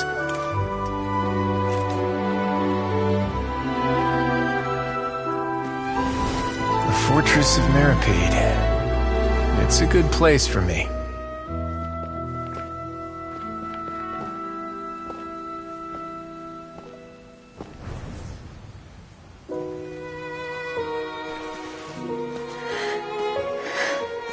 He owes me so many answers. Nervillette? You could say he's the real symbol of Fontaine's justice. Watch him closely. He could be trouble.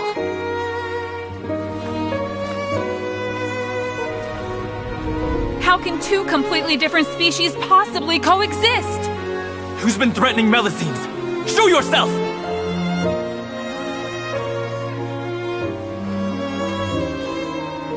You will see much in the human world, from the delightful to the depressing. And one day, when you have dwelt among humanity long enough, you will be placed to bring judgment over all as a spokesperson for Fontaine's past. Good morning, Monsieur Neuvillette! The rainy season's almost over! The skies are supposed to clear in a few days! I hope you find time to enjoy the sunny days ahead.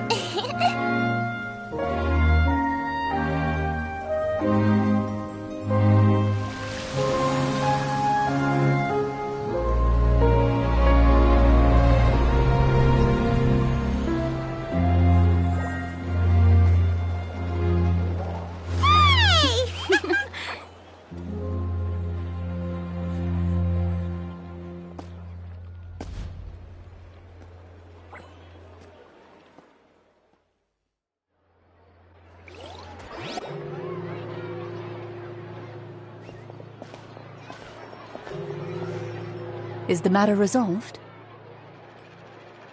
Yep, we found the person who sent that threatening letter. Risley said he'd keep a close eye on him, so the Melusines should be safe now. Oh, that's wonderful. Sorry for dragging you all into this. There's no need to apologize. Yeah, you didn't drag us in. We got involved of our own accord. By the way, where's Kiara? At the Palais Mermonia, more than 50 people offered to protect her. Some even hid within the bushes to look out for danger. I was worried that the excess of protection would make her feel uneasy, so I asked her to stay inside the Palais. It's very safe in there. What a relief! Well, now it looks like the dust has finally settled. To celebrate this joyous occasion, Monsieur Neuvillette, would you be interested in an exclusive interview? That's not how you celebrate! I will consider it. Really? Of course. My schedule is full for the following weeks, but I should be available next month. Come up with questions during the intervening days, and I will answer them to the best of my ability.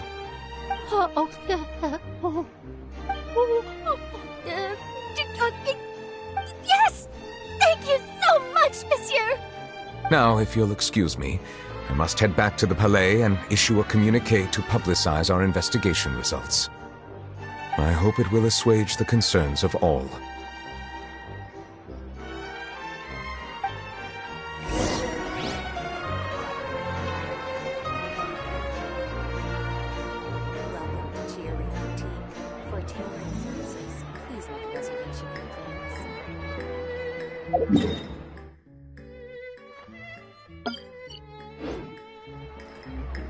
Osmanthus.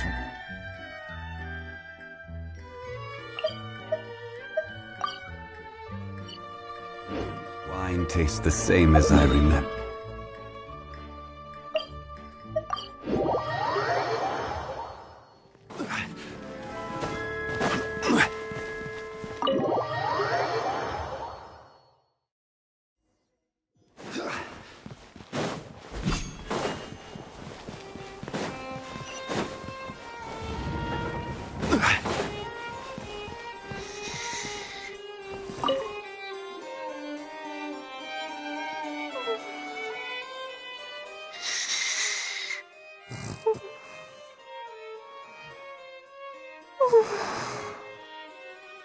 Kiara?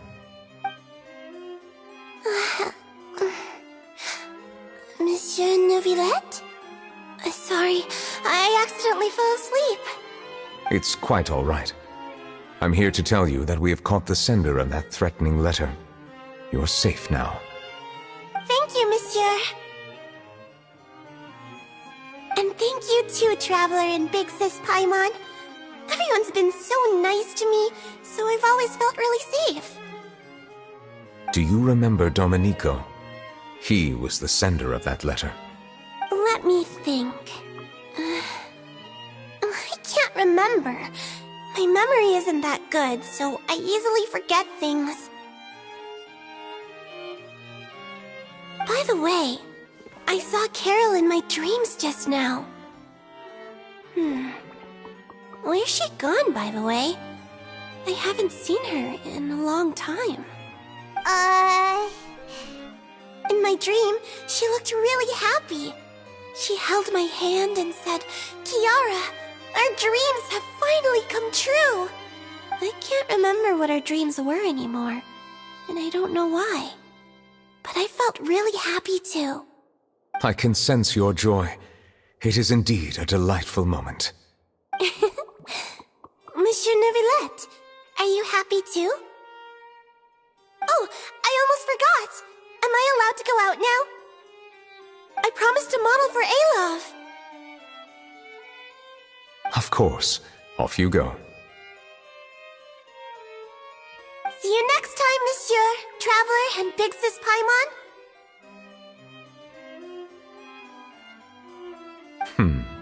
See you next time.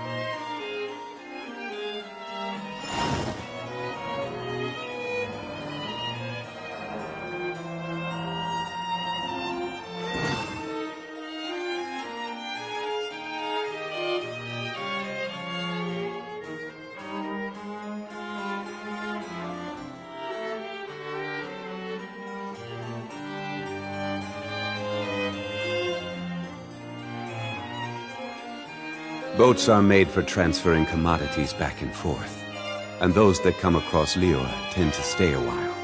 So it is where many things come to settle.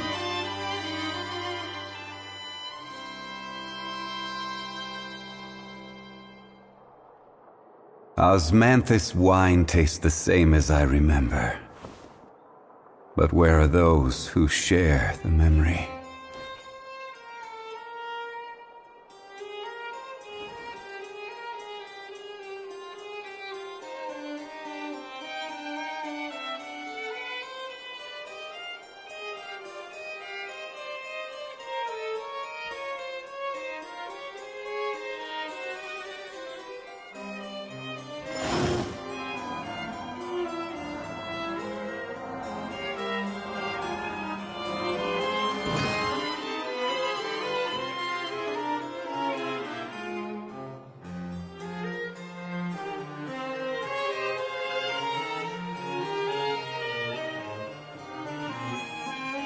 Osmanthus wine tastes the same as I remember. But where are those who share the memory?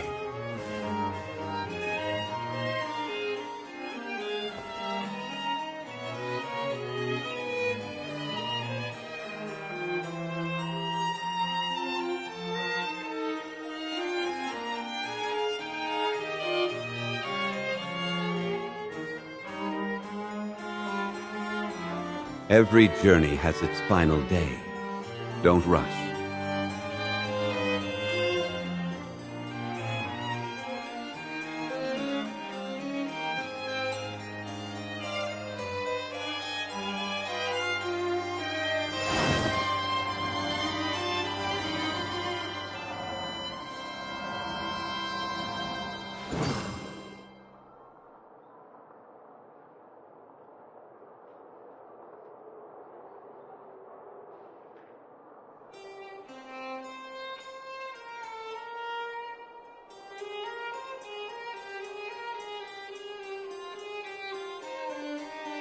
Osmanthus wine tastes the same as I remember. But where are those who share the memory?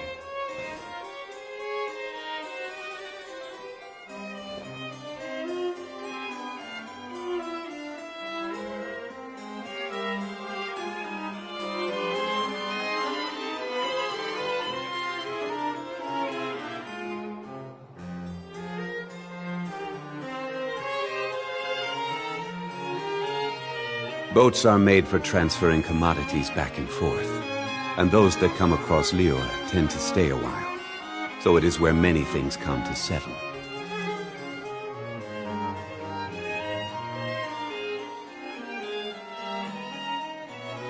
Osmanthus wine tastes the same as I remember.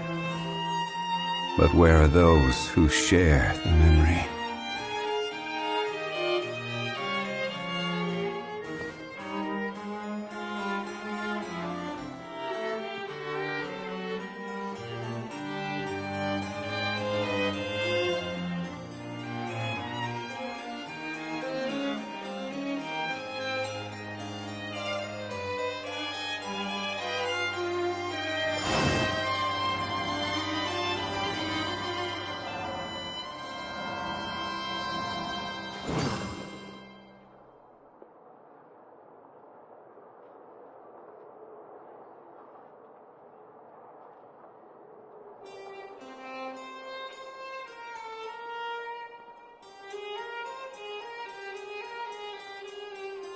Osmanthus wine tastes the same as I remember.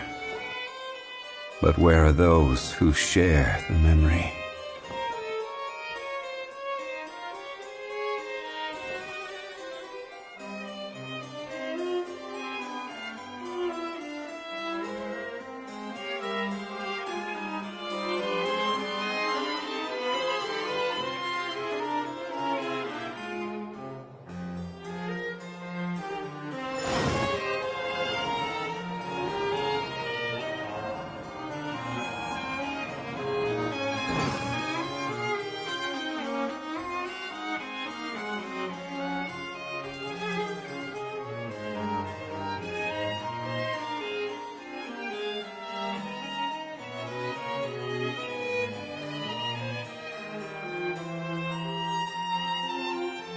Osmanthus wine tastes the same as I remember. But where are those who share the memory?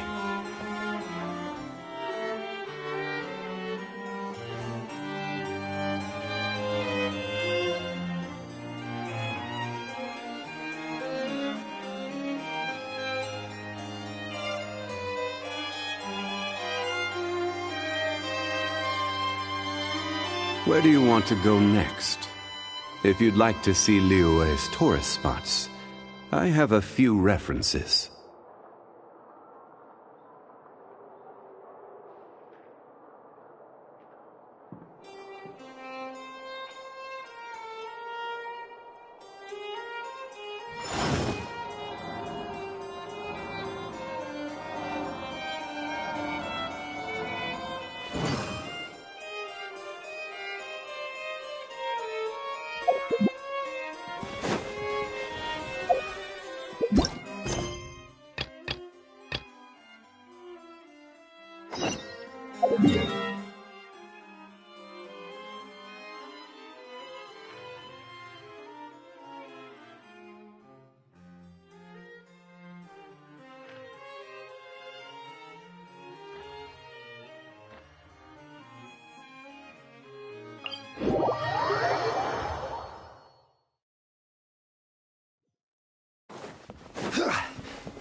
check. Oh, but that's the culprit, I mean.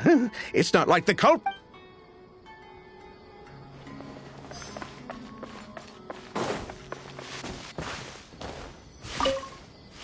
Do you think whoever did this was hiding in the flood?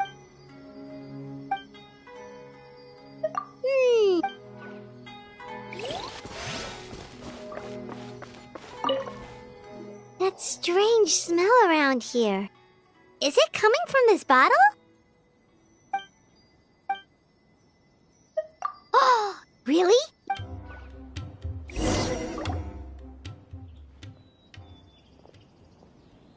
Well, we looked all over, but the only clue we found was that bottle.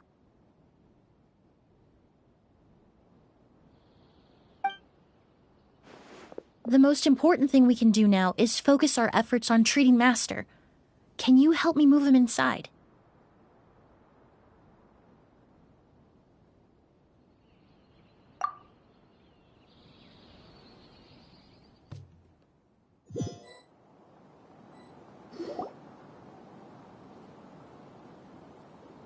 So, how's he doing?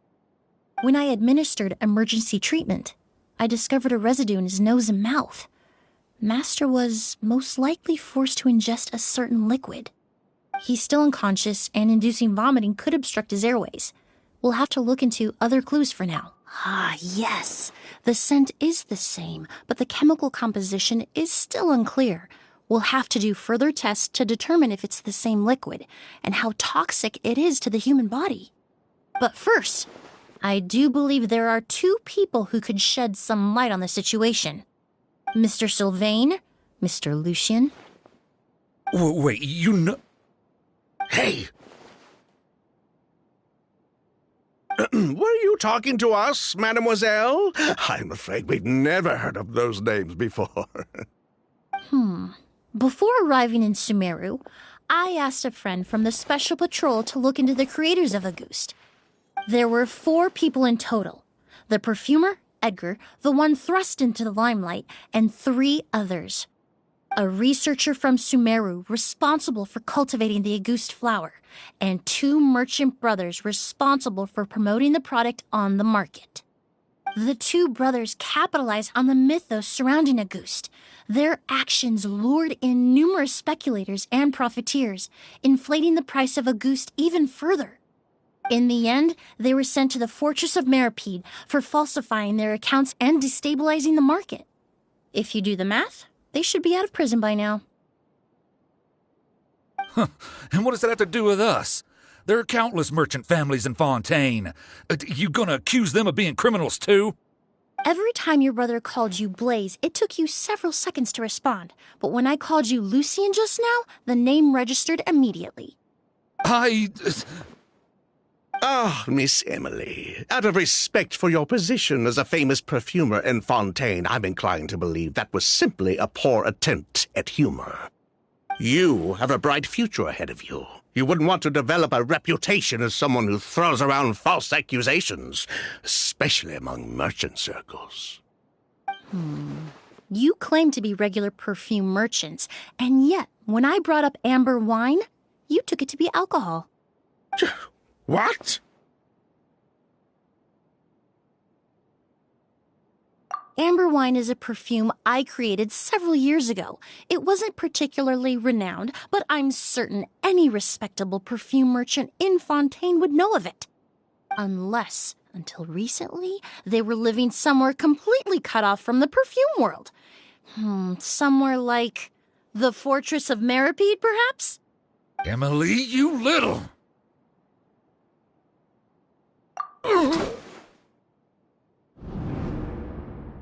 Don't misunderstand, Mr. Sylvain. I don't bring this up to criticize you. No matter what happened all those years ago, the court has already passed its judgment. But Master's life is in danger. We need to learn whatever we can about the person who has done this. If Master's attack had something to do with Auguste, I would imagine the 2 of you might also be in danger. So I'd like to trouble you for some information, if I may. Tell me about Kyria. Fine, as you wish. Sylvain! Lucian, if this will help us find Kyria, then it will be all worth it. Besides, we've already told most of the stuff to the Maison orderly anyway. You were right, Miss Emily. There were 4 of us at the beginning. Myself, Lucian, Edgar, and the researcher from Sumeru in charge of flower cultivation, Vijava. Sometime down the road, the Marechaussee Phantom came knocking, saddled us with a list of accusations, and started looking into our books. Oh, they did their meddling, and my brother Edgar and I were forced to serve time in the fortress as a result. Sounds like he's still upset about that. Wait, then how did Edgar end up in Sumeru? Master was convicted as an accomplice, so he only had to serve a few years. He decided to move to Sumeru so that he could put those events behind him. Still, Master was depressed for a long time after that. He stopped making new perfumes and focused on introducing students to the craft instead. That's how I met him. My parents had to relocate to Sumeru for work when I was a child, so I had the chance to study under him for a little while. But we can talk about that some other time. I want to hear more about this researcher, Vijava. Like us, Vijava was also staring down an investigation from the Marechaussee Phantom. But before the Phantom showed up at her door, she set all the flower beds on fire, along with much of the mora we managed to earn. All the Auguste flowers, everything we worked to create, was reduced to nothing but a pile of ash. But destroying all that evidence, wouldn't that make things worse for her? It didn't matter at that point, because she died in the fire as well. What? Sounds like you did an investigation of your own. Why even ask us if you knew all of this already? The name wasn't mentioned in any of the files I reviewed either, but you two seem quite familiar with him.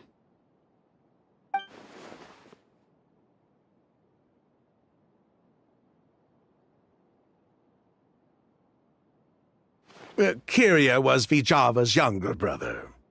He was just a clueless kid back then. Somewhere in his teens, I think. He helped his sister with her work sometimes, but that was pretty much it. He didn't have any idea what we were doing. Vijava kept him close most of the time. The 3 of us were probably the only ones who even knew she had a brother. After our operation was compromised, he disappeared.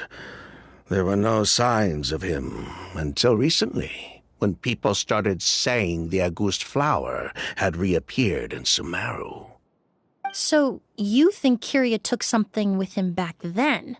Something that allowed him to reproduce the Auguste flower? Vijava doted on the kid like you wouldn't believe. She even told us to give her cut to her brother if anything happened to her. If she left something behind before she died, believe me, Kyria's the one that has it. And judging by the liquid in that bottle, the Auguste flower wasn't the only thing he reproduced. He managed to replicate the perfume itself. So the liquid Edgar was forced to ingest really was Auguste. Wait, does that mean Auguste is poison? Poison? No. Of course not. No perfume is meant to be ingested.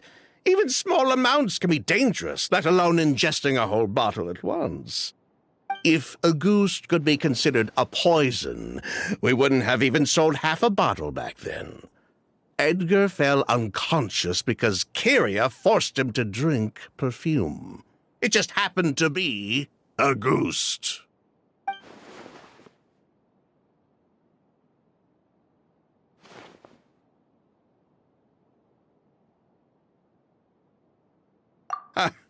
He probably thought we had something to do with his sister's death. But to tell you the truth, I have no idea why she did all that. We're not looking for Kyria because we have it out for him. We just wanted to see how he was doing. And, if possible, work together to bring back Auguste. We only went to prison for a bit of fraud and market manipulation. It had nothing to do with the product itself. As long as we keep things honest this time around, bringing the product back to market would almost be like honoring his sister's memory. So that's why you never mentioned Kyria during your interrogation? Yes, exactly. We were just looking out for the kid. Anyway, that's all we know. If you're looking for information on what's in a goose, or what to do if you ingest it, there are only two people to ask. Edgar or Kyria himself. Well, at least we're able to say for certain that the substance Edgar ingested was in fact a goose. That gives us a direction for further testing. Well then, I'd say that was a very enlightening discussion. Well, glad to hear it. Lucian, let's head back to the room and rest a bit. With everything that's happened, there are things that need reconsidering. Yes, of course.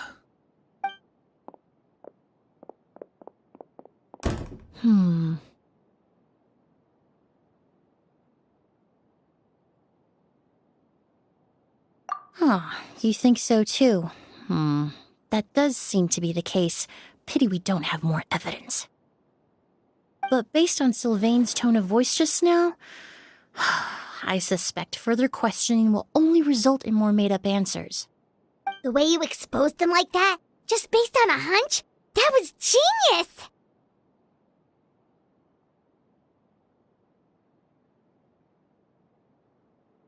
Oh, right! Earlier you said you were only sort of a doctor, and that your patients were unusual. Oh yes, that's because most of the patients I encounter are already dead. So you're a forensic doctor? Close. I'm actually a forensic cleaner.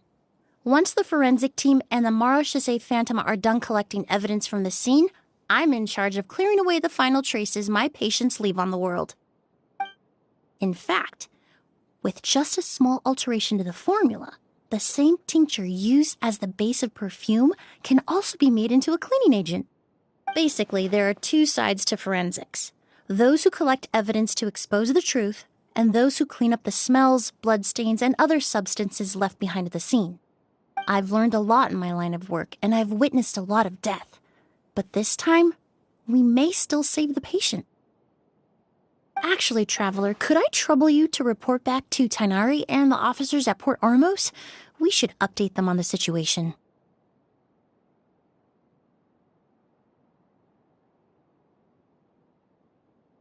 I'll stay here and continue to look after Master. Now that we have a sample of Auguste, I'm hoping further analysis won't be too difficult.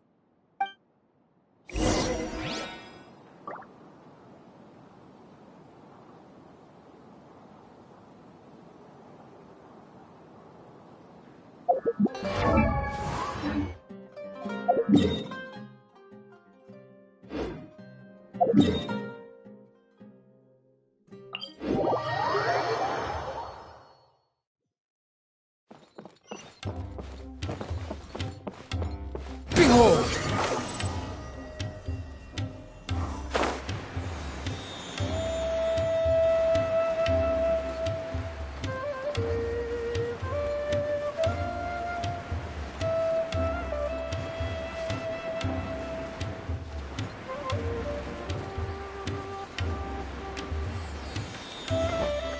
Quit following me. Whoa, why the rush? Did something happen? What? Edgar was attacked? He's the most famous perfumer in the region. Someone who's helped countless people around Port Ormos. How could this happen? Sheriff, have you received any reports of a suspicious individual fleeing through the bazaar? No, but we've got eyes all over the area. I'm sure someone's seen Kyria. I'll start gathering my forces. We won't let him get away. What about you, Tainari? Do you have a plan? I'm sure the sheriff can handle things over at the scene, and I doubt Emily needs my help looking after Mr. Edgar. But she said she's not a real doctor. Then she was far too modest. She may not be a doctor by trade, but she has a deeper understanding of human anatomy and pharmacology than most scholars from the Amurta Darshan. Not to mention the fact that Mr. Edgar's condition is related to perfume. Emily is certainly in the best position to help him. As for me, I'll head to the academia and see what I can learn about Vijava and Kirya. Oh, that's right! Vijava was supposed to be a scholar from Sumeru. Do you recognize the name? From Emily's letter, certainly, but that was the first time I'd heard of it. The academia produces a lot of scholars, and there are plenty of graduates who choose to pursue a career outside their darshan. I didn't have time to look into it earlier, but now it seems like Vijava's past could be critical to getting to the bottom of what happened to Mr. Edgar. I have friends in Sumeru City that can help me investigate. With any luck, we'll have news to share by tomorrow. I'll leave you and Emily to watch over things here in Port Ormos.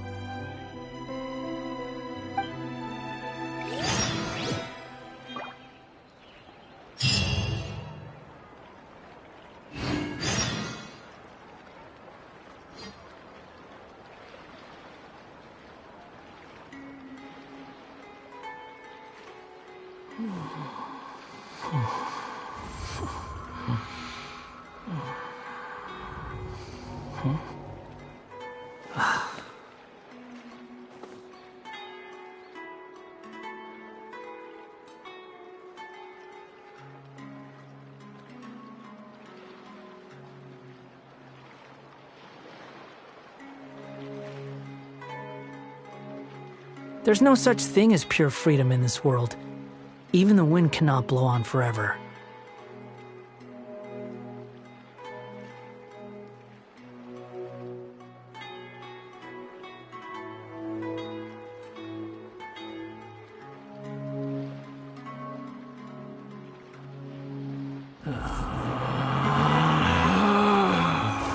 Relax.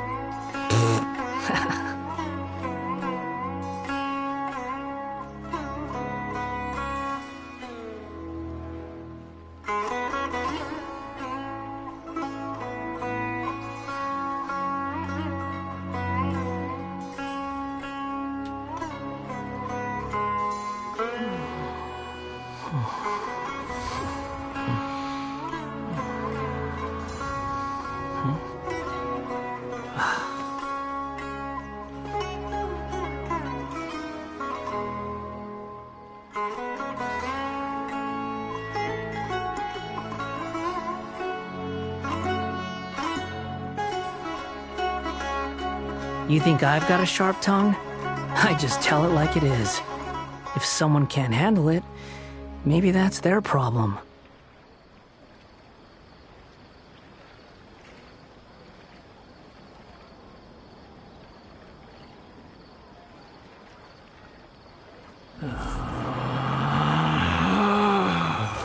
Relax.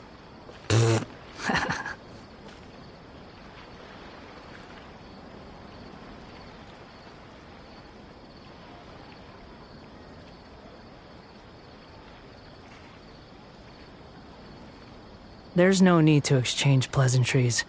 It's rather pathetic to force a conversation just to occupy silence.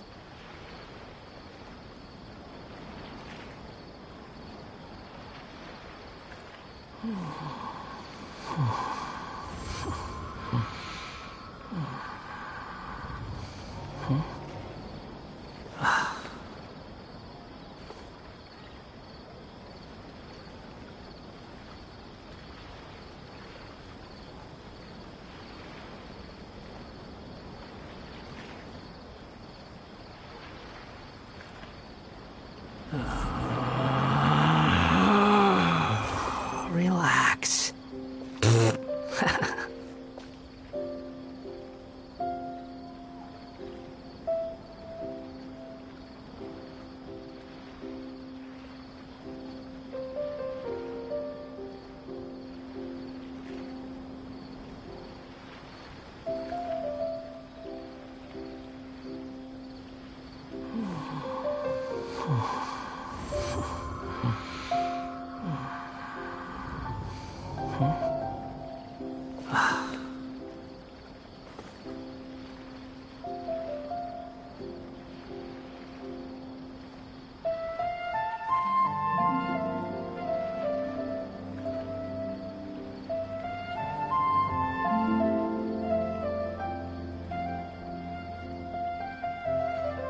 Relax.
There's no such thing as pure freedom in this world.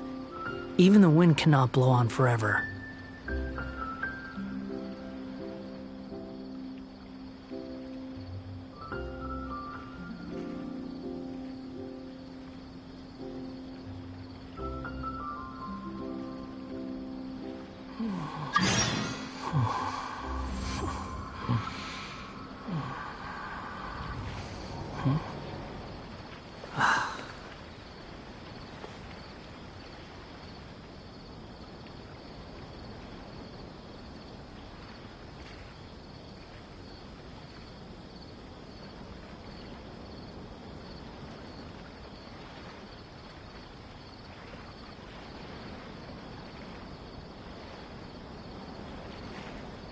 You think I've got a sharp tongue? I just tell it like it is. If someone can't handle it, maybe that's their problem.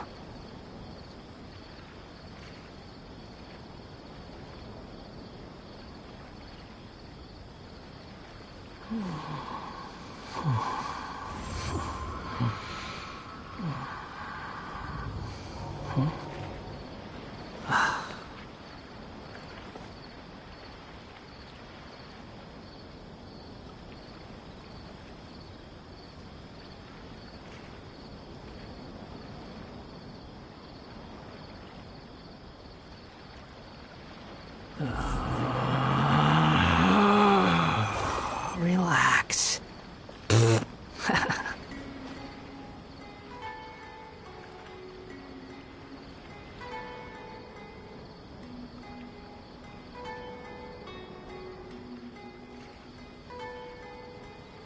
There's no need to exchange pleasantries.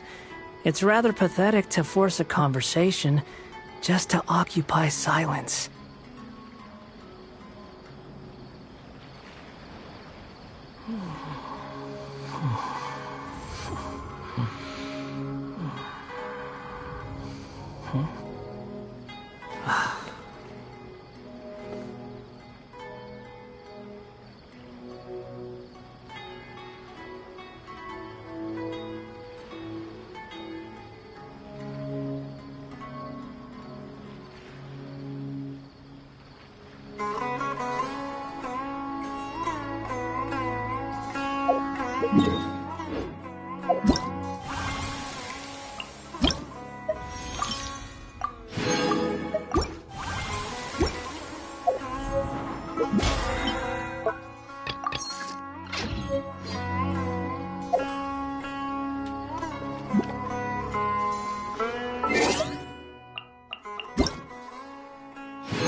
There's no such thing as pure freedom in this world.